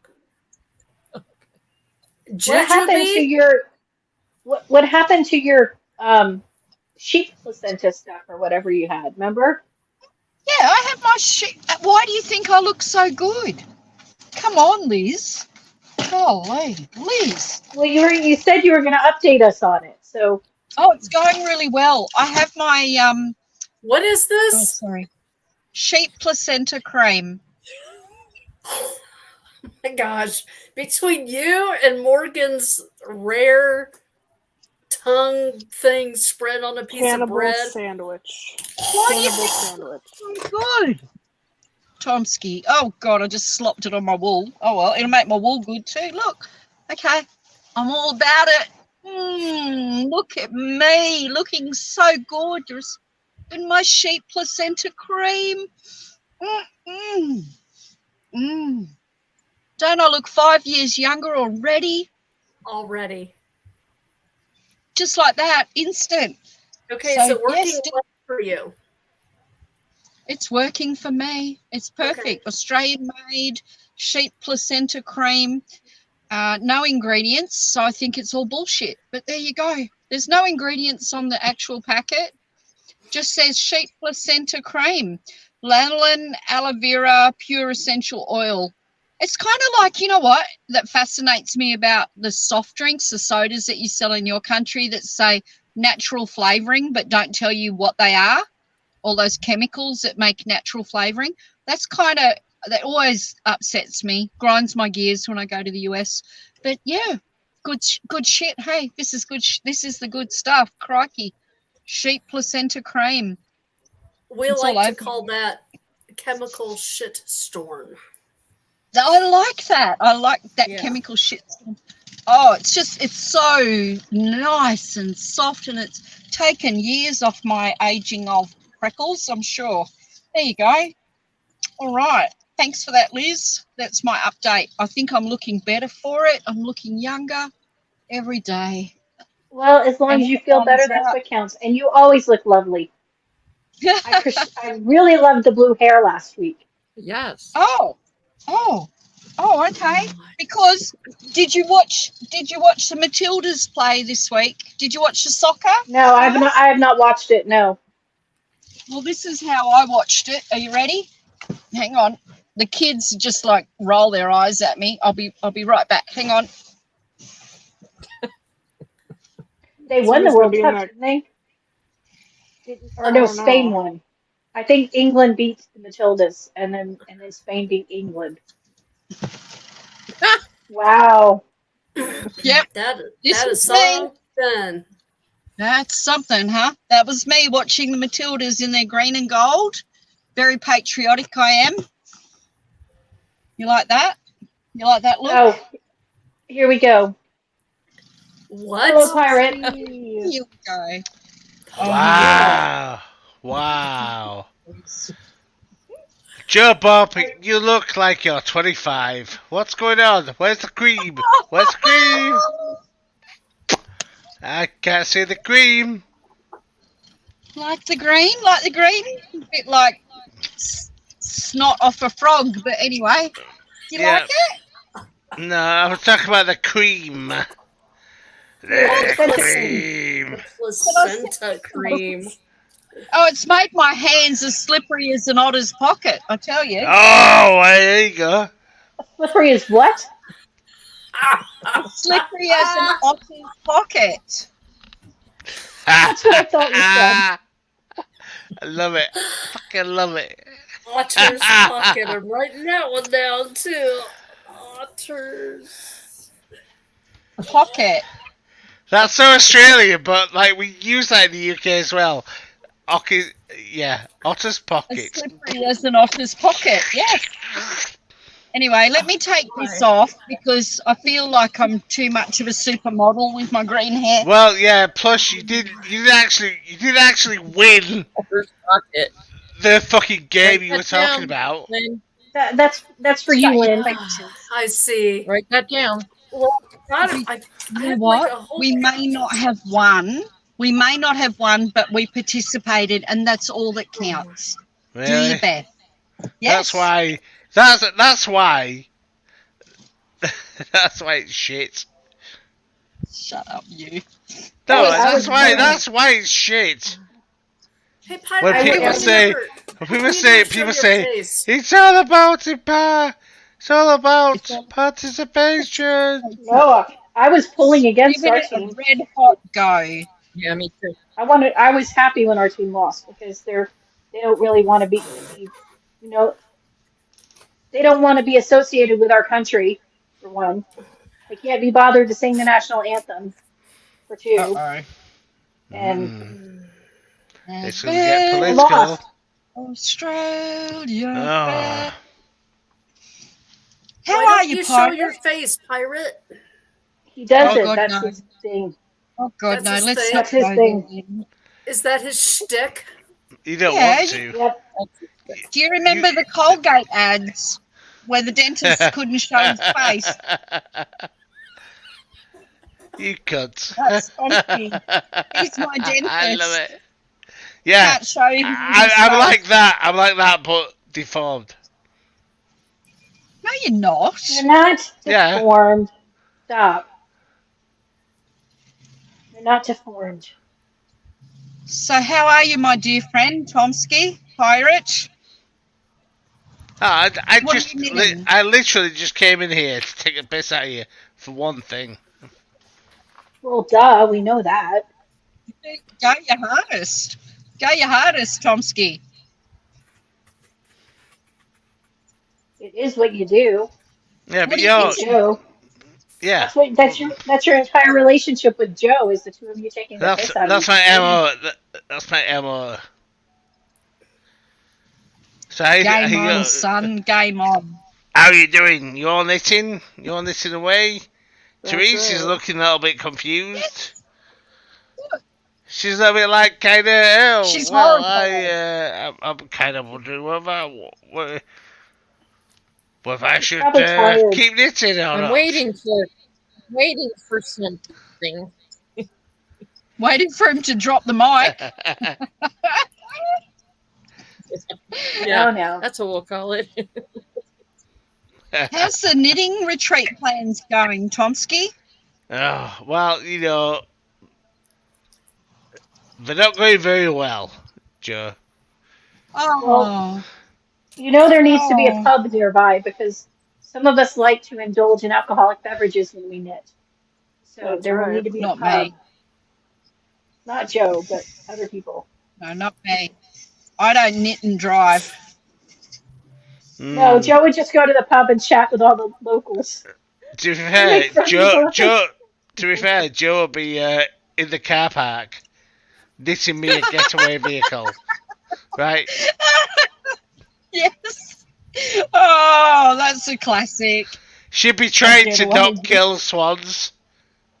I'd be like, Oh, Joe, Joe, stop killing swans! Stop it! Stop Oh, killing my swans! I would Everybody never. knows Don't the kill king They can owns be the swans. nasty. They can be The king nasty. owns all the swans. Hey, they're the queen swans. Oh, actually now, sorry, Joe, they're the king's swans. My king now, yep. Have you ever been chased by a goose, pirate? I have. It's frightening. No, never. You never have? No. They can be mean. It's frightening, mate. I'm telling you. It's really scary I've when they been come chased at by you a all swan. flapping. Yeah, swans are awful too. I was kayaking and one started coming at me, like flapping and flying, coming at me. 'Cause we have a lot of them here. I was waiting for Teresa to start saying I was kayaking down a quiet ravine Yeah. when I met my first boyfriend. And I'll be right back. I met my first boyfriend who made love to me on the side of his shore. No? Oh my gosh. What are you, Mills and Boone? Is this a Mills and Boone episode?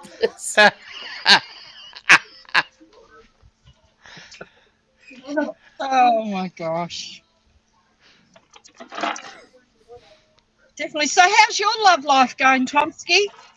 Oh, whoa, That's what? How's your love life going? I'm invested There's in more your in there. private life. How's it going? I'm not sure three blowjobs a week, Joe's considered a love life. okay. Now I'm wishing I didn't go there. Joe, don't you know by now? Do you not Well, have a love life? It just reminds me of a Monty Python episode every time I talk to Tomsky. He's always got some humdinger, some clanger to drop. Well, gosh. Tomsky, what happened with Lucy Letby? What's going on in your country with the baby murderer? Oh, Jeez, what? That one. Well, you know what's amazing about this? Okay, so first of all, like Lynn, Chicken Lady, Fiber Arts. Yes, dear. First of all, like that was a joke. The blowjob once a week was a joke, right? Okay, that's one thing. Was it? Yep. Go Look, ahead. I literally don't live my life blowjob to blowjob. That's kind of what I was saying. No, because that'd be a pretty dry season for you. What are you talking about, Joe? Okay. I don't know. I'm just a silly old lady. The opinions expressed on this podcast are not However, of everyone on this podcast. Fuck off. You were laughing. I don't care. You're all laughing your ass off. I'm not laughing at you. I'm just laughing at the situation because we always get into this situation. Two First it was eating horses, and now it's, you know. That's bad. Okay. I did one, and now Liz has had to do one. But seriously, Tomsky, have you been keeping up with Lucy Letby trial, or no? Not interested. Okay, I have. Look, okay, I've seen the coverage of it in the UK because it's been all over the place. There's no way to avoid it in the UK. Oh. And there's no way to avoid like what she's done. It's like kind of what she's been convicted of doing, whatever. Mm-hmm. However you want to shuffle those things around. I read that she wrote a confession. Is that true? Do you know that to be true?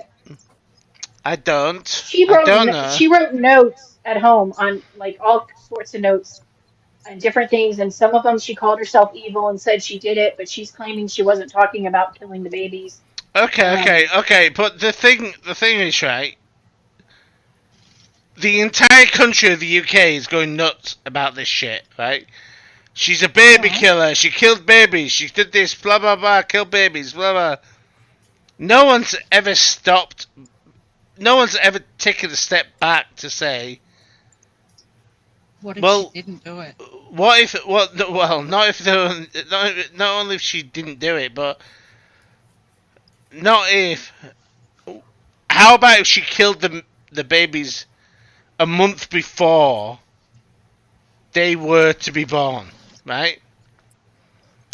So it's now bringing in a whole kind of abortion question into the UK, and I'm literally. We're lucky Amy's not here, Thompson. Yeah, I know. And look, Joe, I know where you stand on this. I think we've had this conversation before. I don't. You know, I kind of agree with you, but this has raised the question of abortion in the UK, which has not been talked about seriously for the last, I don't know, like the last 20 years. But it has nothing to do with abortion. These are parents who wanted their children. No, yeah, exactly. But it's raised the question of people who want their babies who've been murdered by someone. So, yeah.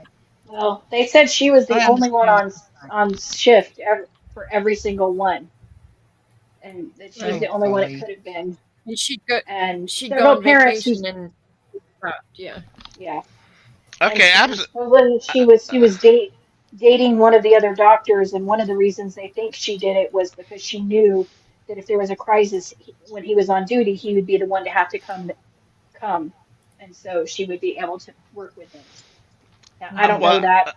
I'm gonna say one thing, right? Outside of the abortion thing, is first of all, this is absolutely gonna be an episode of a Lotus Eaters podcast, right? They're gonna get together on Lotus Eaters and talk about not only they're gonna talk about the psychology of, like, what does it take for a woman to do this to multiple babies? Well, it's not That the kind first of time it's been done. It's not just women. She's the second British nurse who's done it, but there's several male nurses and doctors who've done the same thing too. Um, I think she was spoiled, rotten, narcissist, and liked the attention. And like Tabitha said in the chat, the doctors are raising the alarm, but the hospital would not pursue it. And when they complained, the hospital made the doctors write an apology note to her for accusing her. Instead of finally they went to the police and they said at least two of the babies could have been saved had they gone to the authorities at first. So I blame the hospital's administration is criminal in my mind too. Well, hang on. They should be Which prosecuted. hospital administration? Talk about Countess of whatever, the one that she talk worked about at, the the Countess of Chesterfield or NHS, whatever. the NHS, the socially governized, controlled. Well, whoever was making the call at that hospital that said no, we're not gonna raise the alarm, whether that's NHS or whatever, somebody should be accountable for it because the doctors have been going to them multiple times saying, look, this is happening. She's the only one on staff who's there when it's happening. And the supervisors did nothing. And that is the socialized government control of healthcare, right there. Yeah. That your country's been arguing about for the last 20 years. Exactly. All the reporting systems in place, all the people who don't want to be named in reports or get involved. It's quite complex, I'm sure. Well, but it comes down to keeping your job in the government department and not causing trouble. Boom, Joe. Absolutely. Yeah. Right. The thing that the problem with socialized, government controlled social healthcare is that the government is and will turn it against you, right? We've just gone through an entire plan. I'll quote my fingers and say pandemic. And all right, Liz, I love you, Liz, in the chat. I love you. And this is not aimed at you at all. And this is the problem with socialized healthcare, right? Is that you can make an entire system of government and health socialized, and it will end up fucking turning up people like Lucy. What's the name? Lucy Letby. Right? Yeah. It will end up turning up people like these people. And the thing is, this is not the first time the NHS has turned up people like Lucy Letby. It's been going on for decades in the United Kingdom. It's been going on for decades in the United Kingdom. It has. Yep. Well, it's not patient-centric anymore. Okay. Now, all I'm doing, I'm just blowing up the entire NHS because I want to. And first of all, I want to stop being taxed 22% of my goddamn paycheck for Lucy Letby to kill babies. So let's start there. We can start there as a conversation. Now, the death penalty versus life imprisonment, life care. Wow. Well, I think the healthcare stopped in a lot of ways has stopped being about the patient anymore. It's about how many procedures It's you can about get money. done with the cheapest way to get them done, and it's less about, healing or caring for your patients. And I feel for nurses and doctors who are put in that position where they cannot be an advocate for the patient Mhm. anymore. Yeah. And it's horrendous. It's not Yeah, just we've your seen that. country. It's We've seen How that about amplified over the last few years with them being directed what to say, what to do, and to follow the how most about trusting rules. how about something like well, you're a child and I think you should be transsexual or against your own gender. yeah, well, Tomsky. No, I'm just saying, Joe. Maybe some people are saying that to some of these people. Oh, yeah. But Tomsky, and you're Maybe. talking about children. I have a very good friend who I gave a hug to last week out in the main street who is transsexual and is in a long-term relationship and is my age, a little bit older than me. I have great respect for that friend of mine. Okay, Joe. Okay, okay, carry on.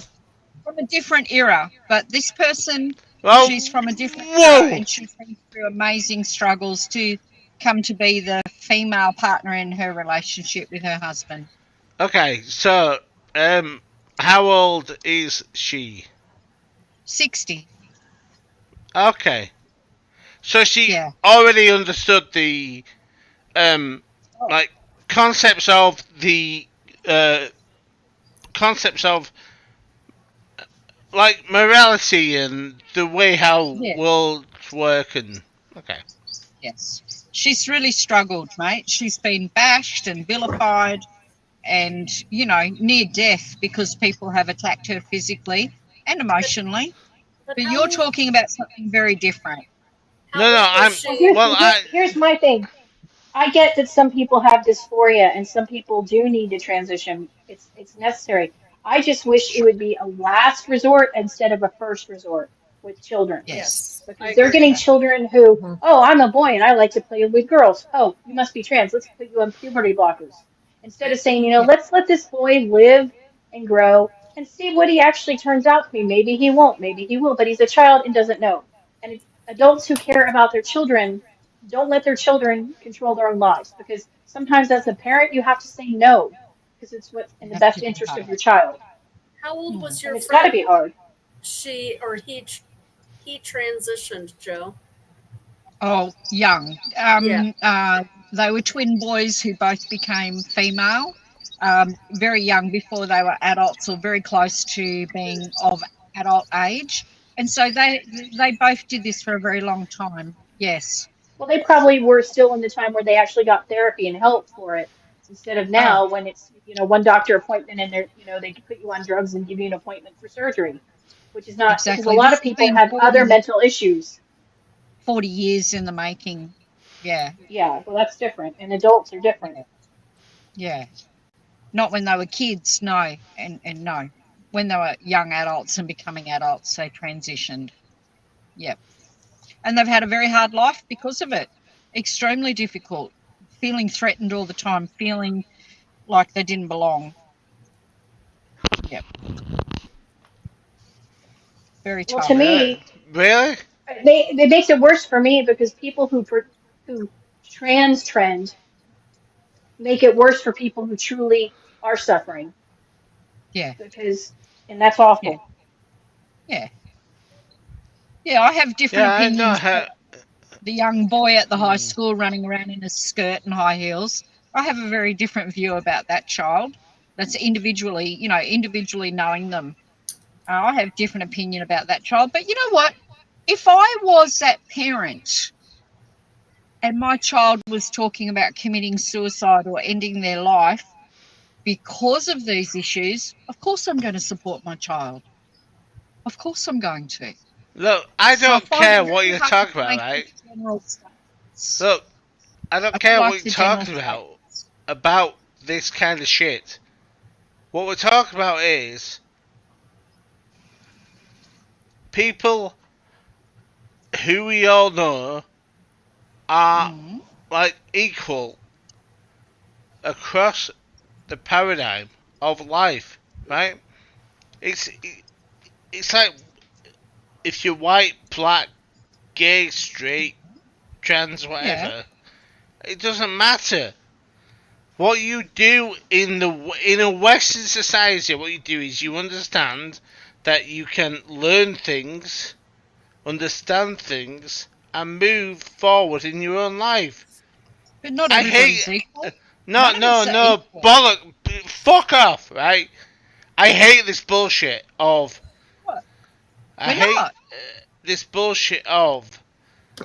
This kind of you are not equal under life in how you do things. This is a kind of a Marxist nonsense that is it's permeating its way through the way of life. You are a human being who is equal under all other human beings. Really? Whether you knit well. When you get fired up. I love it when you knit get well fired or up. don't knit well. Yeah. I'm so mad about this shit, Joe. I'm so mad about it. Look. What's upsetting you about people feeling that their life choices or their life opportunities have not been equal to yours? Why do you get upset about that? What I get upset about is that everyone literally is, if they're not at the base level of society or a higher level of society, is they can work their ways up or down. Oh, absolutely. Whatever they want to do, they could take drugs and go drop all the way down. But it's what I nobody's don't like guaranteed about an this. equal outcome. No, I don't agree with the equal outcome, no. But we're not all the same. I never said equal outcome. Sure we are. We're all Soylent Green.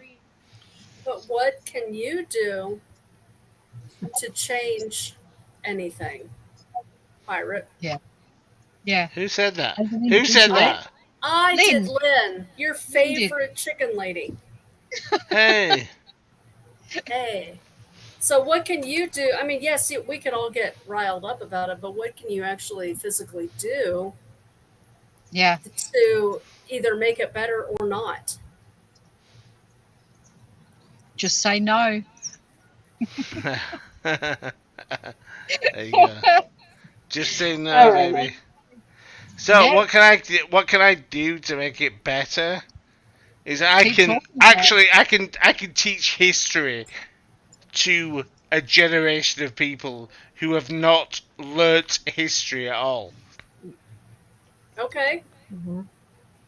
I can teach them how learning questions like or concepts like back in my time. No, hang on. Sorry. I'm trying to actually form a very deep thing in my mind. I can learn back. I can actually take questions and concepts back to like Marxism, right? Where they're talking about like the oppression of one race. Oh, actually, that's a class base over another class base, right? Well, we can talk about that concept, and all the way back to concepts of where. But like all concepts, even if it was class, concepts of class, people from lower classes have thrived and excelled and shown people that anything is possible, regardless of where you come from, what your upbringing is. Anything is possible. Exactly. Okay.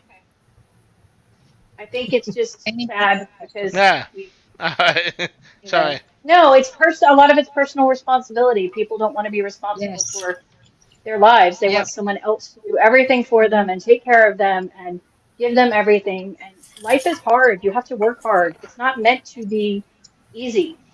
Yeah. How can you appreciate a good life if you don't know what the alternative is?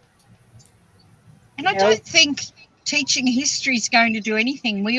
Every generation has their stories about what happened during their generation and what their hardships were. And the next generation's not interested in that. No, Joe, that's totally wrong, right? Why? They know, they understand the last. Oh, this is way more insidious, right? They understand the last generation of what it meant to be a hero, and now they don't want to be one. They don't want to be one. That's even worse. You talking about ethics, morals? No, I'm talking about people in general. They don't want to be. They don't want to be the next. They don't want to step up and stand out. They don't want to step up. Why would they? Because you'll be vilified if you do, and that's okay too. Exactly. And why should they step up and be a hero and sacrifice when they don't need to? Yeah. All right. We've been going about 2.5 hours, guys. Yeah. Yeah, they do. And I get what Tomsky's saying, because it's so much easier if you don't make those choices, if you let someone make those choices for you, and if you don't like your life, then you can blame it on someone else instead of, blaming on yourself for what you do. And it's not just the man thing. It's not just the male side. Female side as well. Men. I never said anything about males. I'm saying in general. No. I'm just saying. Outside of this, right? Why aren't the men outside of the men stepping up and doing this? Why aren't the women saying to the men, "What the fuck are you doing? What the hell are you doing? Why are you not stepping up to fight these for ultra-feminist us?" women. These ultra-feminist women don't want strong men because they can't control them. Bingo. Boom. Okay, guys. Thank you for having that's me a conversation for Thanks another for being day. on. Sorry, my battery's going. That's why. No, thank you for coming, Tomsky. You always make us think. And Chicken Lady got to chat with you, and I know that makes her happy. So I'm gonna dream of you tonight, Tomsky. What? And he's gone. He's gone. He's gone. Joe, your sweater looks awesome. I bet Charlie's gonna look great in it. Thank you. She likes it so far. I'm just looking forward to finishing it. And she made a comment last night that this will be rad to wear to uni next year. So I was pretty excited when she said that. That's always nice when they like to wear it. That's nice. You know? So Morgan and her 5,000 test knits. Yeah. But hopefully I'll finish on time. You will. You don't need to sleep. Well, your one for Wise Owl Knits is looking good. Oh, here, wait. Let me show it while I've got it. I'm almost done with the second repeat. Mm-hmm. Oh, nice. Ooh, pretty cables. The light is cables. Crap. But doesn't she do cables well? She does. Yeah. Ooh, about to lose a stitch.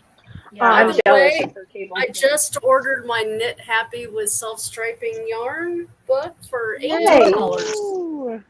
Cool. Well, then you can make striping sock yarn extravaganza with us. Yay. Station. Station. Well, no, it's not a station. It's not a station. That's not. It's a stripy. No. Not even. Stripy. I'm gonna start calling it.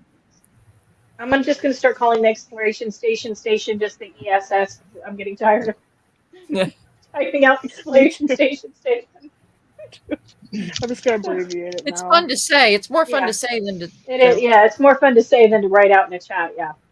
But yeah, thanks Chicken Lady and Morgan for coming. Thank and you. Elizabeth was here earlier, and Amy and Tomsky and making our Mondays.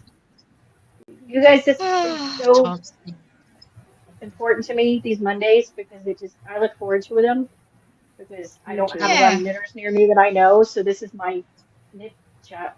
This is when I can be with my knitters and see what happens because you never know what's going to happen on knit night.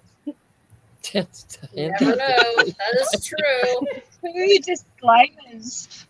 disclaimers. That's a record so far.